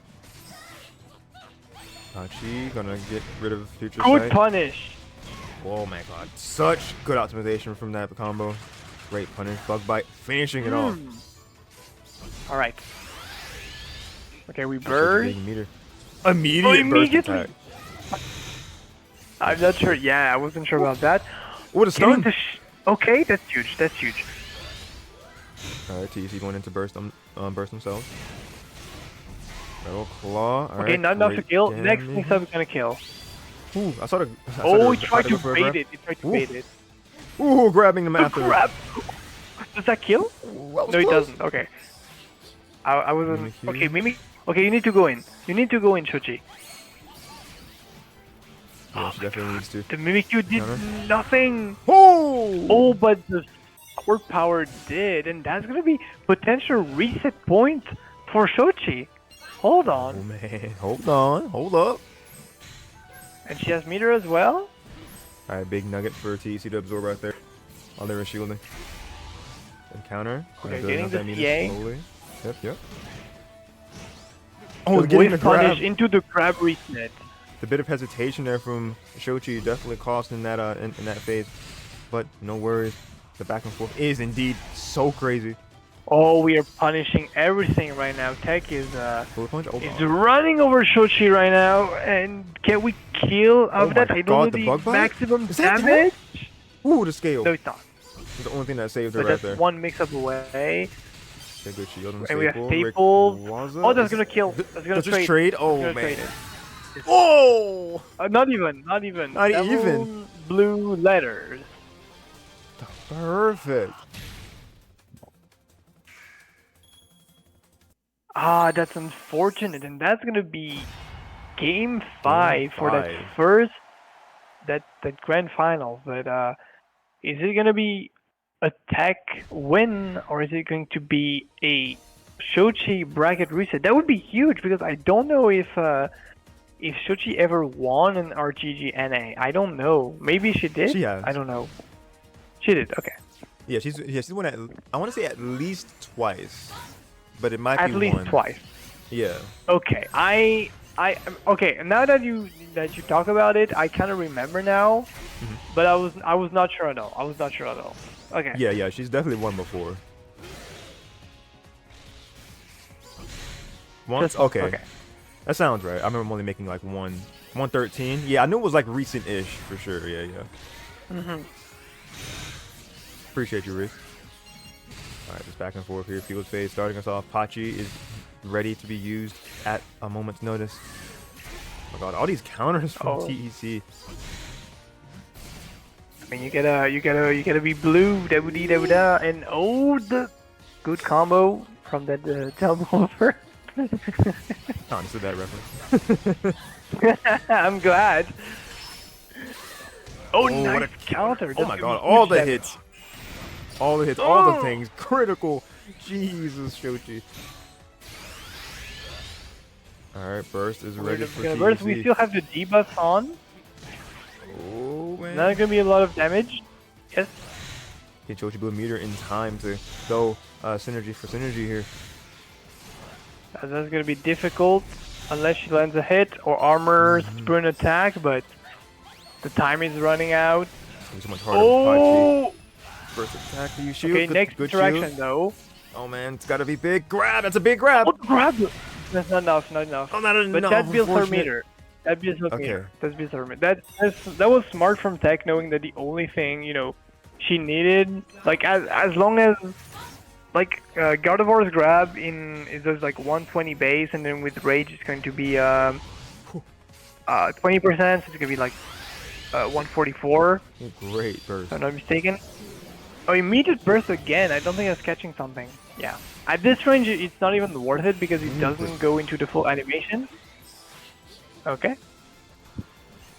Right, Mimikyu field. Gonna be Oh, we playing out of ended it. unfortunately. Unfortunate what? Oh, I said like she angled the forward Y. Like she almost, like, if she did it on tag, it would have been a pierce. But Oh, I see. yeah. Oh man, the dribble, getting the full Dribble? combo right there. Aerial ace. So much damage. Wow. Oh, what a jump! What a JX Amazing right there. jump. That was an amazing jump. Pressure. So good. Oh, the anti-air bullet punch. That's crazy. Oh, It's barely two. missing that, the end of that string. Right, how to Xochi? Ooh, Okay, got a good. knockdown. Oh, Okay, hold good on. burst. Tech has to be careful. All right, Pachirisu on, in play. CDC backward from the bullet punch, very good from Xochi. Oh, gonna get hit by one of those fists, but gonna get the uppercut up there. Oh, oh, baby.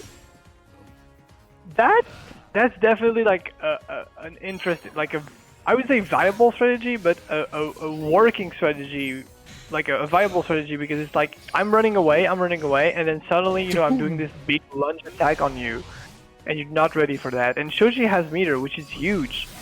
Huge for Xochi, definitely. But dude, like the rush in that TC did from field phase was, it looked like his grab animation, because like he perfectly dashed one angle to the next to get that close in. It was so good. Okay, Xochi bursting. I can agree. The perfect block. Does that catch something? What a dodge! Oh, he avoided. He avoided the burst attack just completely. He's moving. Okay, good. Shield. Does he have the plot armor, the plot exoskeleton? The flood armor. Ooh, gonna get clipped right there. Future sight and Mimikyu. Okay, Xochi needs to get in, otherwise her. Oh, He goes through because of the hover. oh my god, it's still going! Wait! Oh my god, that's it! TEC is your champion! Yeah, the champion, the bug, especially the. I don't know. I don't even know what to say. It's Tech. It's Tech. You know him. You know who he is. You know. You know who he plays. He's It's him. him. Exactly. It's him. Oh my god. Amazing set. Going game 5 as we predicted. Just, I want to say, amazing performance by Xochi. Like, that was so close. Like, to be fair, before watching the set, I was like, okay, it's not gonna be like that close because it's Tech, he knows everything and stuff like that. But no, it was not. It was like down to the wire last round. And if Tech didn't do that like Matrix Neo move to avoid the burst attack, that might have been a reset.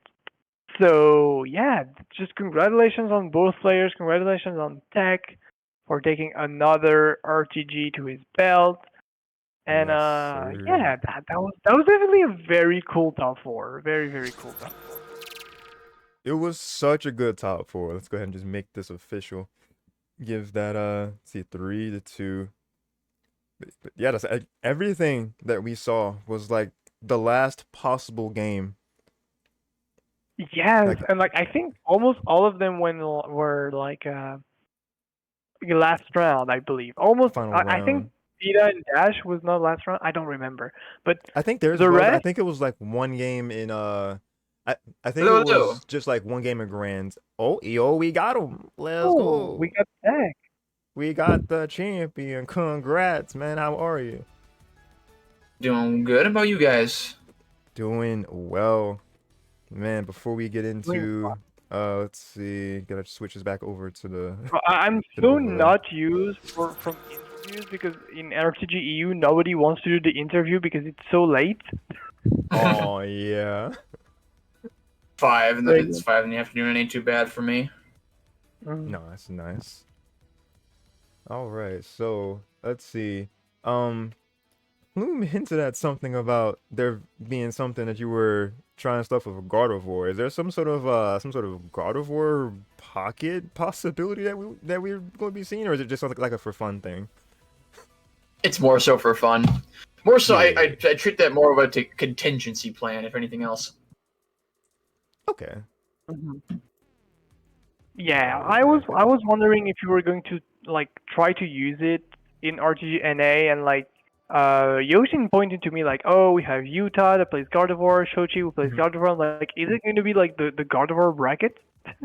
The Well, God I of would like War to try sweep. the Ditto against them sometime, but probably not. Probably not in bracket. Okay, makes sense. Hmm.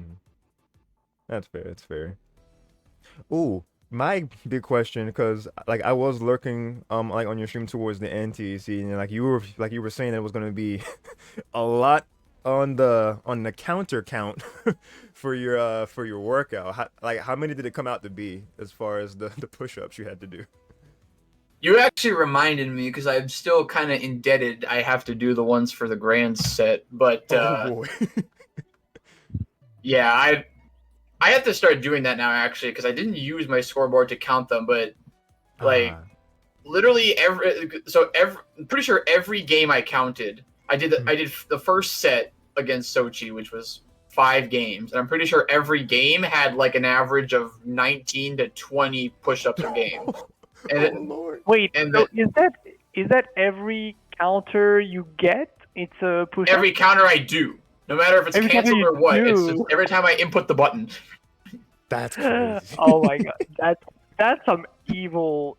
That's Not for okay. not for every instance of armor, just counter. Not Yeah, like just swords, hands, counter. and U-turn combined, like counter only. But like Counter every only. counter I input, whether I release it or not, counts as a push-up. He's nerfing himself by doing that. That's crazy. No, if Hmm. anything, it just gets me more. It just like keeps my energy up for the stream. Just gets me hyped for the next game. I like that idea Okay, for okay. sure. We gonna see this man. He's gonna become Bug Swole RL. You're gonna see the crazy gains It in his was arms. literally my title yesterday. I'm like, call me Buzzswole, the way I'll be the swollest bug player ever. That was literally my title yesterday. Yo, Oh let's my god, go. that's so cool. That's so cool. Okay. I'll get there. I'm not there yet. Everyone can see right now I'm not there yet, but I can be there someday maybe if I keep up the grind. You know what I mean? Oh, for sure, dude. Okay. We will be here. We will see the evolution of it. Slowly but surely, for sure. All right, let's see. Well, for sure, the one that gave you the most trouble last night was Xochi. Like, you faced her like a lot in RTG for sure, but like, as far as like past couple seasons to now, like, have you noticed that she's playing any differently? Like, I noticed like a lot of aggression, which you pointed out on your stream.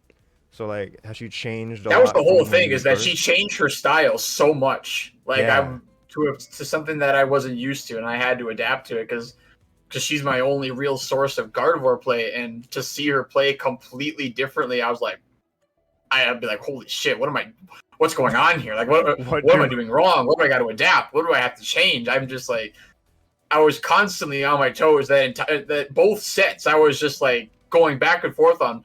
I had so many like split decisions that that I didn't follow through on. There were times I needed to whiff punish and didn't because I was just so afraid of any like her usual game plan because that's so rooted into my head. I'm like, wow, she just completely turned on a dime today and just started a completely different game plan that I've never seen before. So now that I know it, I feel like I'll do better going forward. But it's like it was like a jump scare. I was like, I was completely caught off guard. I had no idea what she was gonna do there. Yeah, it showed, especially like in the first set. It was like, damn, like it felt like you couldn't like have anything like started. Like she was playing super aggressive, like super on you, and then you're like, hold on, I can do that, and then it kind of became like more patient, more like slower paced, and you were able to win like some interactions, like make the interactions go in your favor. Like that's what I saw and commented. It's just like what happened was she stopped me because I feel like in the Scizor guard matchup, Scizor can really start to snowball once he gets pressure going because if he sits, because Scizor's sweet spot is where Gardevoir doesn't want to be is the problem. But like it's hard to maneuver myself there. Once I'm in the mid-range sweet spot, then Gardevoir is just like there's no like super quick option for her to like get me out of that spot like really easily. But when I'm full screen or even like close up and I don't have frame advantage, she was like beating my ass even at close range and at full screen because she had future sight traps. She had means. Okay, so she did this thing that at first I was like, why am I falling for this? She was doing like 2x Okies. And I'm like, why am I falling for this? It's a low. But then I realized, oh, it's because it's like a delayed projectile, so it like sits there. But then she can like return to neutral and then like cover jumps with stored power. And I'm like, what the hell? Like that's actually good because it's a counter piercer, so I can't just DP it. And I'm like, yeah. I have to eat this shit. I'm like, why? Why would I have to do this? And also like there are many like interactions. Like as I commented, it was like you had like the recognition of like as Dash did. Like Dash, it was even more noticeable because he plays Pikachu and like Pikachu doesn't have like the counter and hover dash and everything, but even you, it was like you were navigating through the projectiles like in some instances very well. Like, okay, this projectile does this, I can avoid it like this, and then I have time to do another option if he does stored power or a Psyshock or whatever. So it was definitely very interesting to see like how you were going to navigate through the projectile. And I think that the one thing that she probably needs to get from this is how to see like which situation where you were like hover dashing into grab. Like there were many instances where she got hit by like hover dash grab, even trying to go for Mimikyu, but you were going through it with hover dash, and she was like not really reacting to it because it was like in mid range, like so. There were some times. Okay, that was something that I guarantee you she's probably not going to fall for too much anymore because she relied on Mimikyu a lot.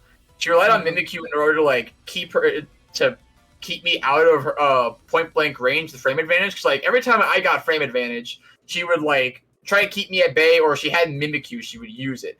And the thing is with 4X, I didn't use 4X a lot, but I feel like in that instance where I did, I feel like it was actually working well because she was scared of 4X, and then obviously with Kara grabs with Scizor, nigh unreactable, and just be like get in her face before she can even see the 4X stop, and then I get in her face. I dodge Mimikyu because that's the thing is hover dash is fast enough to just dodge Mimikyu outright, and then I just get behind it, grab, and punish it. So well, not punish, but like just catch her blocking. So yeah, I feel like because I did that trick enough on her in the sets that she's probably not going to fall for that too much anymore. But I just need to use, like, I need to use 4X in different ways. Just, like, keep her from getting in my face. Because she liked to get in my face in both those sets. I'm like, okay, if you're going to play like that, I got to use 4X more as a means to, like, deter you from just stay away. Like, you stay over there and use your projectiles, and I'll be over here, and I'll be setting up swords, I'll do whatever, and I'll get in your face when I want, or I'll just bullet punch you. So it's like,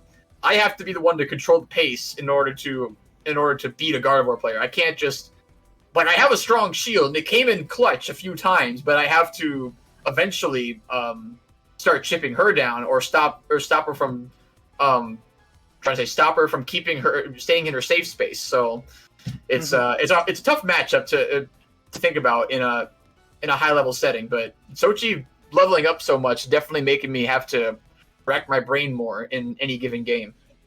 Yeah, like multiple times I was like, hold on, this is doable, and you came in clutch with the plot armor that you're known for. The other thing is that I feel like there were instances.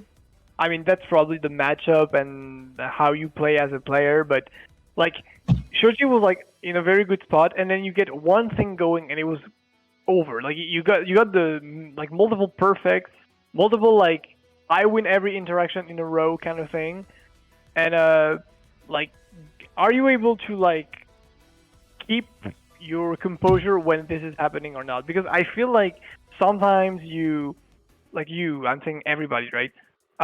Like if you're starting to win that much, you're starting to get greedy, and then this is the moment where you start to do like autopilot options or very greedy options because you're feeling yourself. Like how, like do you manage to stay composed when you have those moments, right?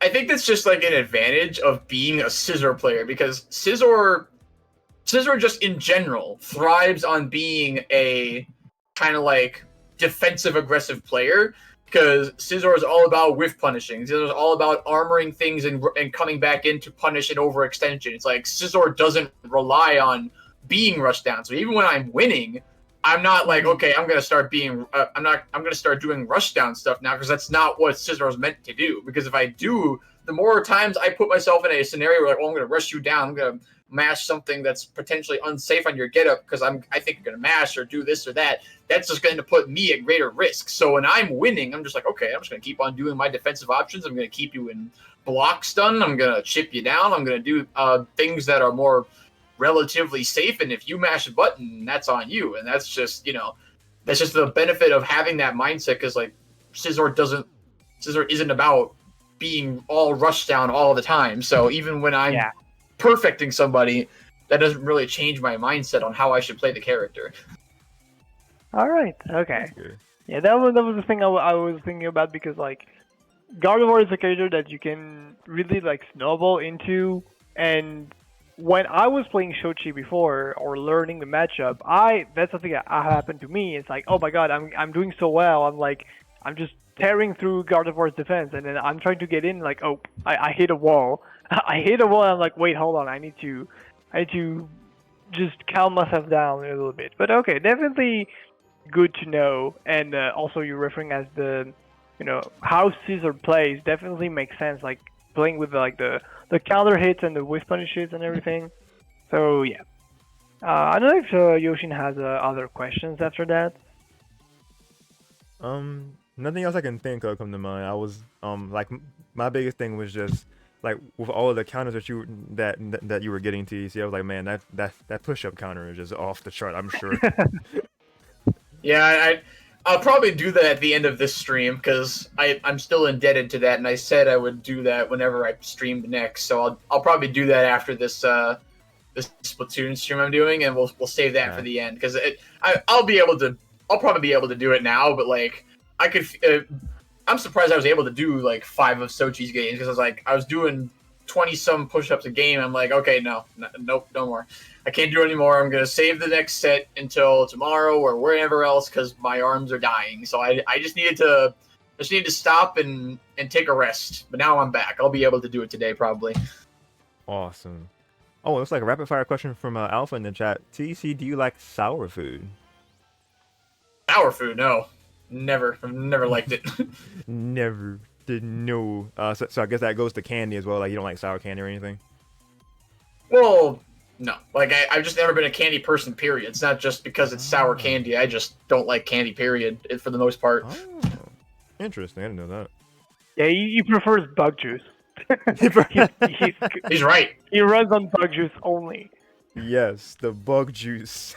That's all of the sweetness I need. Oh man. I gotta find the actual bug juice. I'm just calling my my bubbler drink bug juice. I gotta go find like actual bug juice one day. I'm just gonna see it like in an old gas station somewhere, buy a bunch of it, and then just like sit it here on my desk, be like, I don't know, like make it a channel reward, force me to drink bug juice on stream or something.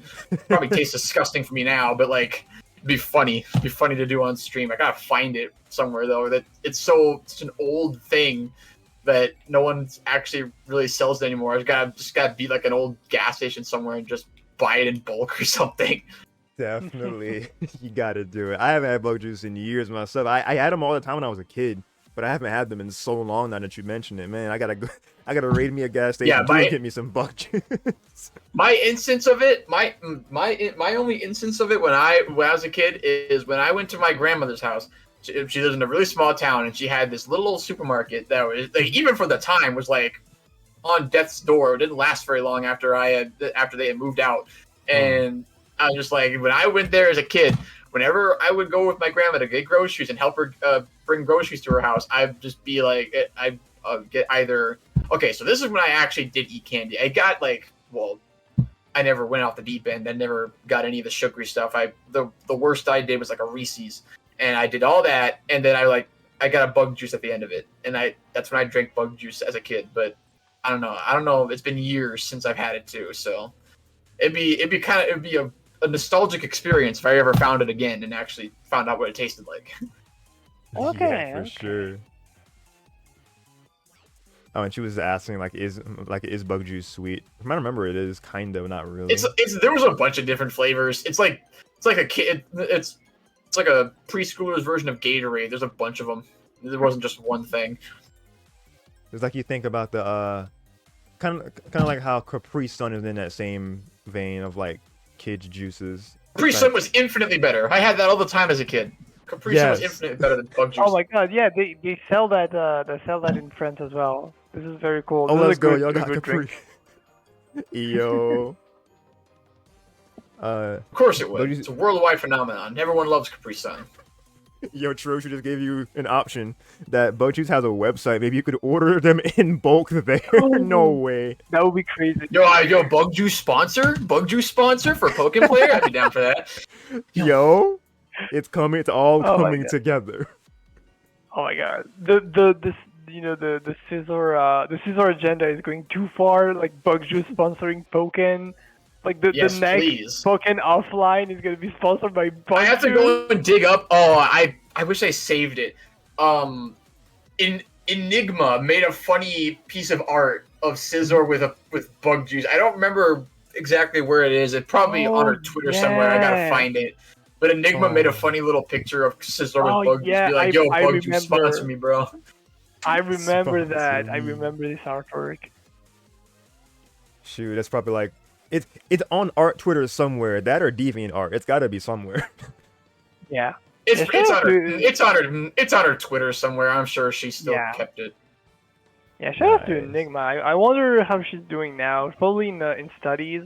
I think she went to Australia to study, if I'm not mistaken. But that was very, like, she used to post like a lot of her artwork that was very cool. And also just playing like the FFC at like 3 to 4 a.m. her time, that was crazy. She used to grind for that top tier Gardevoir game. She was going at it for a while. Love this. Yeah. Love to hear it. Yes. Love the grind. Because if I'm not mistaken, she's an old head in the game too, right? Yeah, she's been around the community longer than me. Yeah. I don't know when she started, but I know she was around in the Wii U version.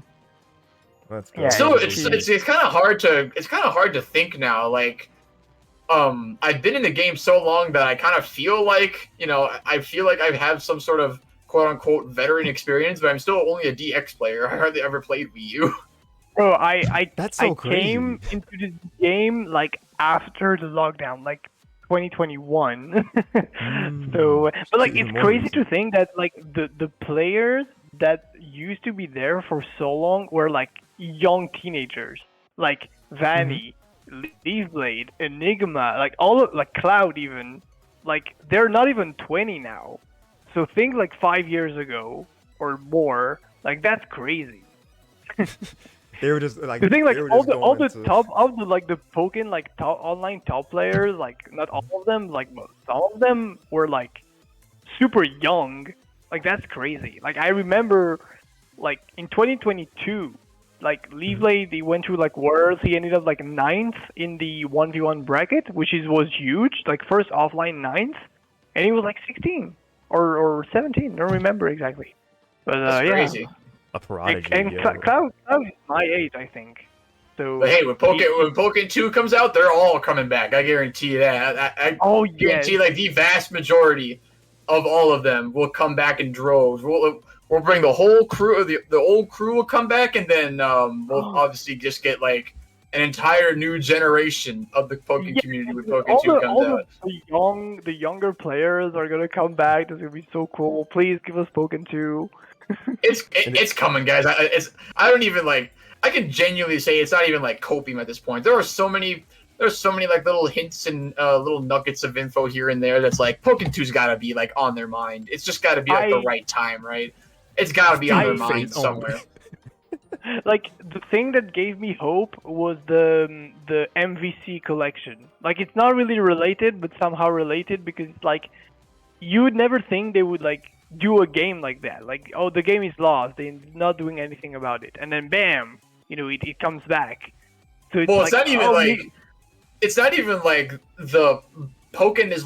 So that's what I'm saying though. Is like Pokken's not even lost on the people who made it. Like we've had multiple interviews from Hoshino and just various creators of Tekken. They're like, yeah, we like Pokken. We would love to make it again, but it's just like they gotta give us the green light, and it's like it's up to the parent companies to have faith in it, and I genuinely hope that they see, because I've said this multiple times now, that I think that there are obviously other reasons why Pokken Wii U failed back in its time, but I feel like it was so ahead of its time. I think that Pokken 2 in this era of fighting games being so mainstream, I feel like Pokken 2 would instantly not only just eclipse Pokken in terms of sales, but just be an overall very well-respected game, assuming it stays mostly intact compared to what like the mechanics of Pokken 1 mostly remain intact, and there's some changes here or there. But I think that Pokken would have a very long tenure in the fighting game scene if it came out today in this new era of fighting games basically being mainstream and Evo being mainstream and all that kind of stuff. Like since basically like Strive released, like all the way from 2021, all the games that came after are now like becoming super mainstream. Like there's also like a Grand Blue that's kind of like Grand Blue Rising that also is popular. And like the thing is like the game Pokken, the game itself is fine as it is. Like if they could re-release it, it would be mostly fine. Like they can fix stuff, of course. I wouldn't say I wouldn't go that far. So like obviously top players. Let me finish. So the gameplay aspect of it is fine by itself. Okay. Some corrections, but everything around it, like the matchmaking, the netcode, the single player content, all of that, if they work on it, they could make a game that is actually not just playable like as an arcade game, because that's how they intended the game to be, like an arcade game. And like if they fix the 1v1 on the same console thing, the usage, like if they put like a fixed screen layout like they would do in Soul Calibur, where you can use one monitor for 2 players, like they can definitely do that for Field Phase somehow, like have a fixed camera so you can see the Field Phase, the 3D on a 2D plane like they do in Soul Calibur. Like Soul Calibur 6 does that, and it's fine, right? Like at least as a setting. And of course, the net code, maybe put it on crossplay if it's possible. Like, come on, like Tekken and Soul Calibur are on multiple platforms. You can put Pokken on multiple, like even games that weren't on the Switch before, like fighting games, they're now on the Switch. Like why can they not do that the other way? Like a game that is on the Switch onto like another there's definitely some stuff that you have to work around. But anyway, That's licensing, like yeah, the for things sure. around the game, like the matchmaking, the all the things, the netcode, the fucking online system that is so 2014-ish. Like, come on, Yeah. like friend codes. Who uses friend codes anymore? But anyway, so that was what I was saying is that if they fix that, like they could just fix all of this around the game, re-release the game like gameplay wise the same, it would be a banger. Like, I do agree on the matchmaking. Like just in general, the online infrastructure of Pokken would need to change if Pokken 2 were made. mhm. Like I do agree that it's way too outdated. There are some differing opinions here and there when it comes to gameplay. We can have a discussion about that some other time. But when it comes to the matchmaking and like other features around the generalized fighting experience, I do agree. Like a lot of it needs to change. Just like single player content as a whole needs to be revamped and made have more variety. Multiplayer in general needs to be completely retuned because it's none of that would fly if that No, came out no, today. definitely not. Like, even like they fixed some stuff from Wii U to the X, like adding the training mode and adding like stages that you can pick, so it's not always Ferrum Stadium. That was definitely cool. Like they understood, so that shows that they're able to see like, oh, we need like features or we need to fix those features. So this is why if we get a Pokemon 2, I'm optimistic in like they're going to change the stuff. Like they're not gonna let the game be the same because they already did that from from Wii U to DX. Like, oh, we have those like improvements that are not related to gameplay or like directly related to gameplay. So yeah, I cross my fingers and the only thing I'm scared is that if they release Pokken 2, it's gonna be like Unite, like a lot of skins, a lot of like pay to win or like paying content. Well, okay, I mean that's gonna be here's the thing: is that skins make sense, and like if Unite, okay, say what you will about Unite though, because Unite's a mobile. That's an entirely different like genre of gaming and like how they monetize a MOBA. But skins in a fighting game, that makes sense. And if they made if they had the same design team that makes Unite skins, makes skins for a fighting game roster, that would make its own stack of millions. It would be absolutely amazing if they had full on new skins for Pokemon in a fighting game. And it's like it's not like a matter of lore, because Pokken made that lore. Pokken made the lore of Hollowware. Pokken was the first to do that, and Unite just extended that, made that a bigger deal. But if you made it in Pokken 2, you can just use Pokken's lore to explain that. Like, they're not actually like wearing the costumes. It's just like all hologrammed onto the Pokemon. They've already done that, and it's like the skins actually look like a Pokemon would wear. It doesn't look out of place. It doesn't look off in a fighting game. It would still make sense. But they would probably do that. Yeah. What I'm just scared is that seeing from how the fighting game industry is on this type of thing now, like games like MK1 or even like Street Fighter 6, they're so like very like the things that you have to like you can pay are expensive, and so I'm a bit scared that they probably will go this route, but I'm scared that it's gonna be like, oh, it's super expensive and like you have so much stuff that you can pay out and stuff like that, because Pokken is gonna be like targeted to a way different audience than at least Mortal Kombat or Street Fighter. I mean, you still have a big casual scene in those games, but that was like my only fear, is that they're gonna ramp up too much the purchasable content. That's the only fear I have, is that the game is gonna be like microtransactions everywhere because it's Pokemon. It's super like marketable, and you can put everything on it. That's my only fear. And like if they put like so many, like a lot of like DLC stages and support and stuff like that, like a lot of stuff. That's my only fear. We'll see. Yeah, it just depends on how they approach it. Like I think it will happen, but whether or not it's like predatory is just all depends on how they approach it. So we'll have to see. I do think it should happen, and I think it would be cool. But like, it will how happen. they monetize it is all like it's all up to them. It definitely will happen. Like, but like for example, Soul Calibur 6 has a pretty healthy like purchasable. Like they have some DLCs. Like they have a phase 1 and phase 2 DLCs, right? But they don't have like a shit ton of like purchasable content. Like the character customization is in a base game. The music is in a base game, right? Where games like MK1, you have so much stuff that you need to buy, and I would think that would suck if like a lot of music or stages or stuff like that are behind a paywall. Like that would generally suck, I think. Like, hopefully it doesn't go that far. You just gotta hope it doesn't go that far, really. It shouldn't. I don't see it going that far. Yeah. Also, someone brought up spectator mode. That is definitely true.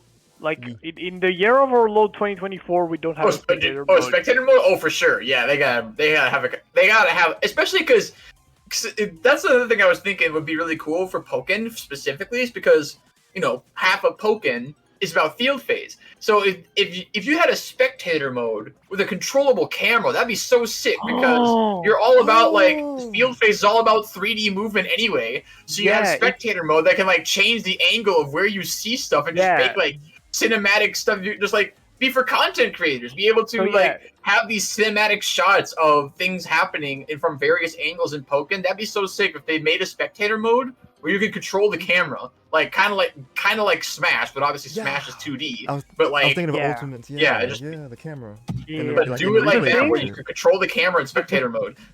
Yeah. The thing is, like I mentioned, like a fixed camera thing, so it's like an option. You can turn off like having a different camera, so it stays like one plane.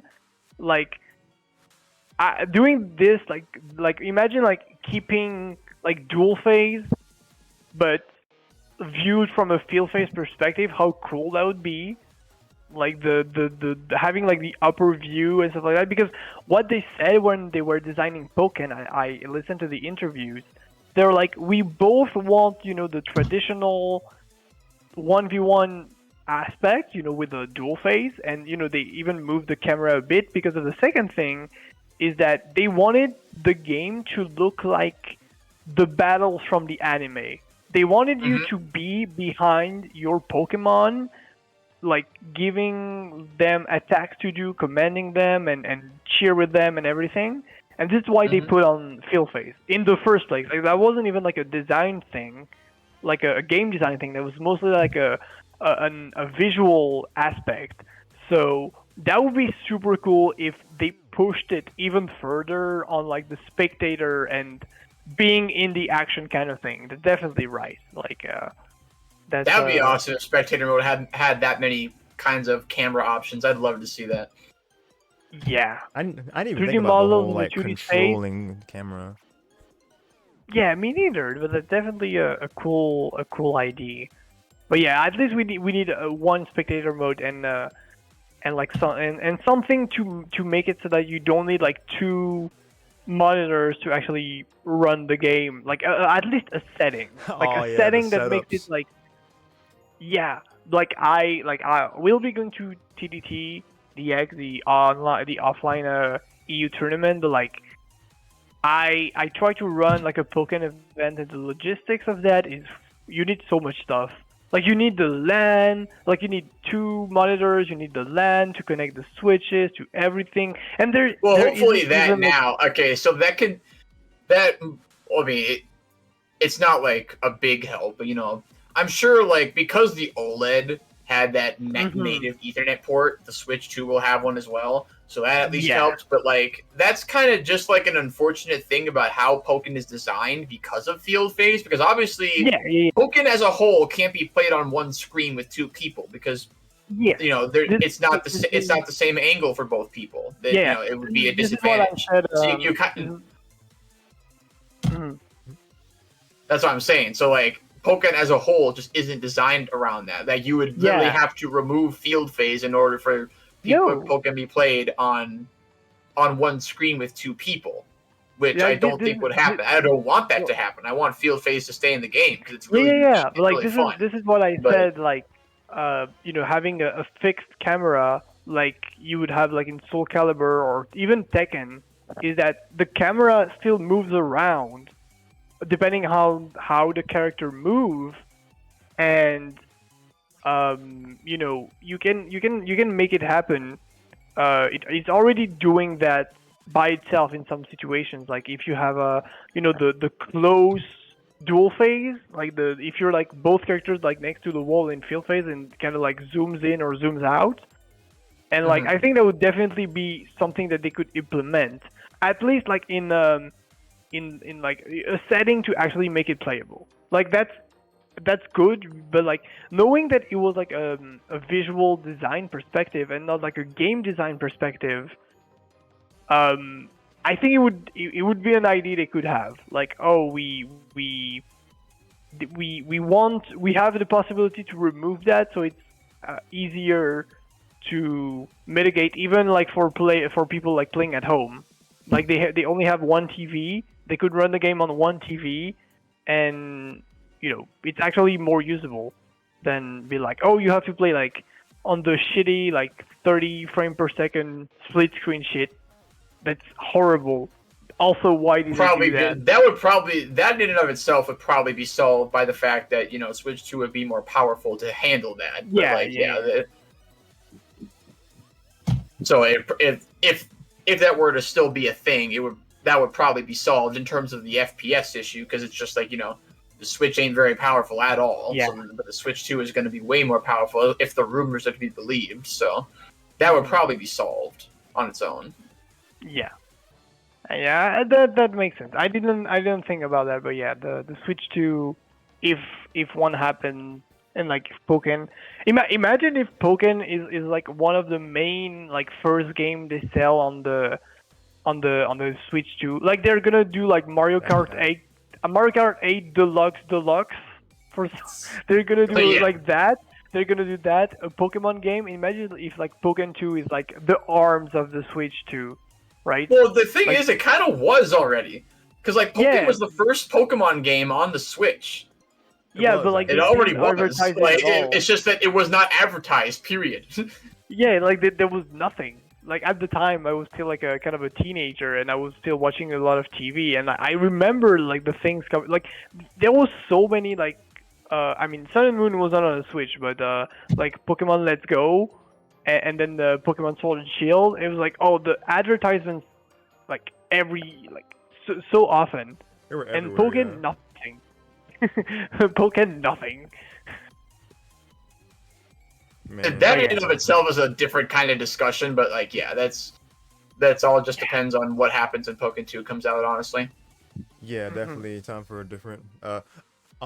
Definitely a discussion for a different time is the right wording for that. There we go. But the final question from Riggs, he's actually asking, are you going to Europe for the tournament that I think Vietnam was talking about? I think it's y'all. Nah, bro, I'm not gonna be able to afford that, dude. Right. I'm not gonna be able to afford that, bro. Because I had to fly out to Germany. I can't do that right now. Man, the dream. Yeah. I would love to do that someday. Like if Worlds is put into another region, like if they do like another Europe or even Japan Worlds, and Pokken comes back, and Pokken's at Worlds, then I will do everything in my power to try. But even then, it's not guaranteed. And like right now, I can't be flying out to Germany, bro. That's just not happening. A fundraiser idea is that on stream. I mean, it's in October. You gotta be quick. It's coming very soon. I think by now it would be too late, because I have to like plan that out way in advance, even with work. Like flight so booking and everything. Yeah. Yeah. So, like it's only like one weekend. I mean, the event is gonna be cool. I'm gonna be going to TEC. This is gonna be so cool. I managed to get the thing. To be fair, I'm very happy because I discovered Pokken through like watching the games on YouTube, like the game being randomly like sent to me on my For You page, and like I came across like some games and it was like TDT and Frosty Faustings and stuff like that. I was like, oh my god, this is so cool. And now that I think that I'm gonna be able to go to TTDX, like that's the same feeling when I went to Worlds. It was like, oh my god, I'm actually there. Oh my god, is that the same mutator I'm seeing? I've seen from the replays. Is that the same Jukum? Oh my god, that's so cool. But yeah, that's For sure. that's definitely a cool thing. And I still want one day to go to Frosty Fastings, but I don't know about this year. Like next Frosty Fastings, I'll see. But I still want to do that at some point in my life, or like flying to NA to a random event and like there's like Pokken at an event like a NEC or something like that. I don't know, but I still want to do that one day. Yeah, that'll like see. Yeah, it's Frosty Fostings has been the way for some international players to come into America and play the tournaments. That'd be cool. 'Cause I got to meet Chepe that way, so meeting new international players like that would be really cool. Love that. Yeah. Well, shoot, TC, we appreciate the time you gave us, man. Congrats again on the W. Thank you very much. I appreciate your time today. Sure, likewise. You guys have a good rest of your day. Take care of yourselves. You too, Yeah, dude. thank You you. too. Thank you. All right, Probably later. gonna. Lady. Yeah, I'm probably gonna hop off Mm-hmm. kind of soon because it's getting late. It's almost like 1 a.m. for me, so. Oh no. Probably gonna hop out and let you finish that stream. Alrighty, we'll do. Okay. Appreciate you. Thank you very much, everybody, for enjoying the stream. That was very cool. I hope I can hop on other Pokken action later, and bye bye. You will, yes, ma'am. Bye bye. Alright, that was Plume. She came through for us to commentate some NA, even though it got close to 1 a.m. for them. So definitely appreciate the grind. Thank you all for watching. Sorry that the interview did go a little long. Didn't expect the. Well, I mean, once you get prediction talk about the Pokken 2, the inevitable Pokken 2, it is easy to get on a couple different topics of discussion. So it's all good as long as time allowed for it for everybody, for sure. Love to talk Pokken. We're all Pokemon lovers here, so we love to see our love for Pokken go for more, because everybody that's behind like the developers, they want to do it. They want to give us the next Pokken. It's just the matter of getting the green light that was mentioned from the parent companies, from the Pokemon Company and Nintendo. That is what will give us Pokken 2. So fingers crossed that we get Pokken 2 is one of the highlights of like the starting lineup or first couple of years, as it was mentioned, for the Switch successor.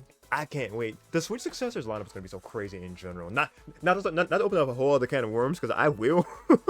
I am a ranter myself. Y'all know this. But what I will say is that Pokken 2 will usher in like so many people, like was mentioned, because how it was mentioned with ages and everything.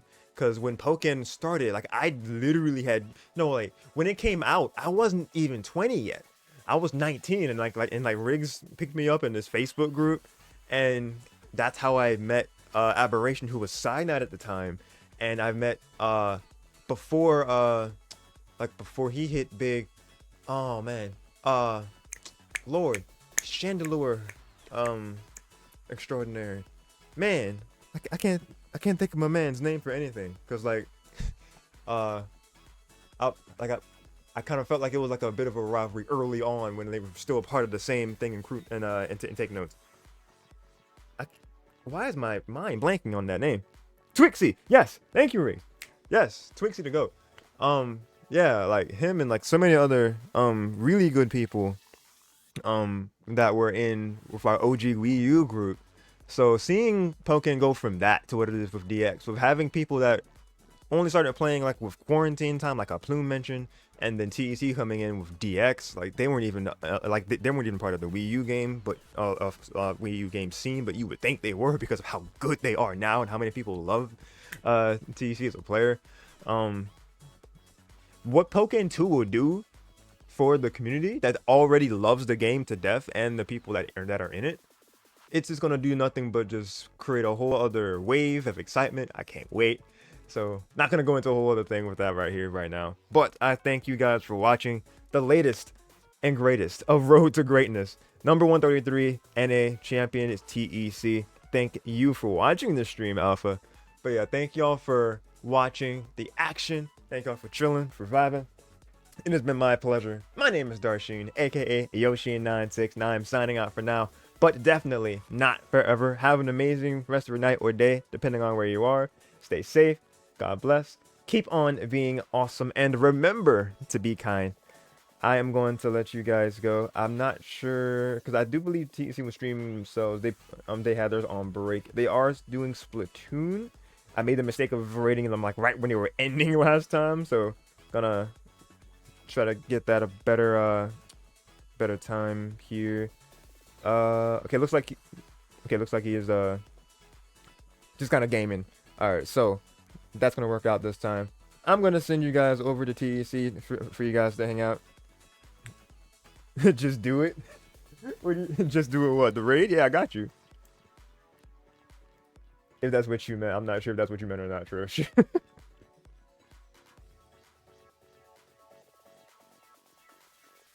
I appreciate your patience, Alpha. But yeah, it won't be any more streams for me tonight. I will be hanging with some homies after this.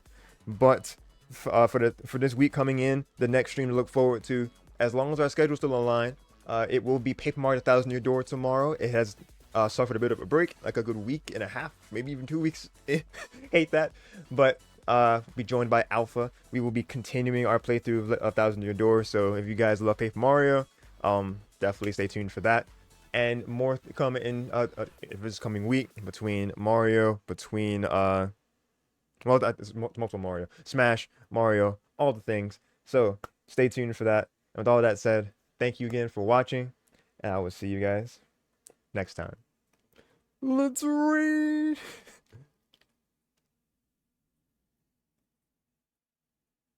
Oh my god, yes! Raid Rescue Team! Y'all play the original. It's so good. That's how I got my start with the Mystery Dungeon games. I love it so much, dude. It's one of my favorite games of all time. It's like one of the games that I love to do voice acting for. Please play Rescue Team. It is so good. Alright, PSA, done. Now I send you guys. Thanks for watching. See y'all next time.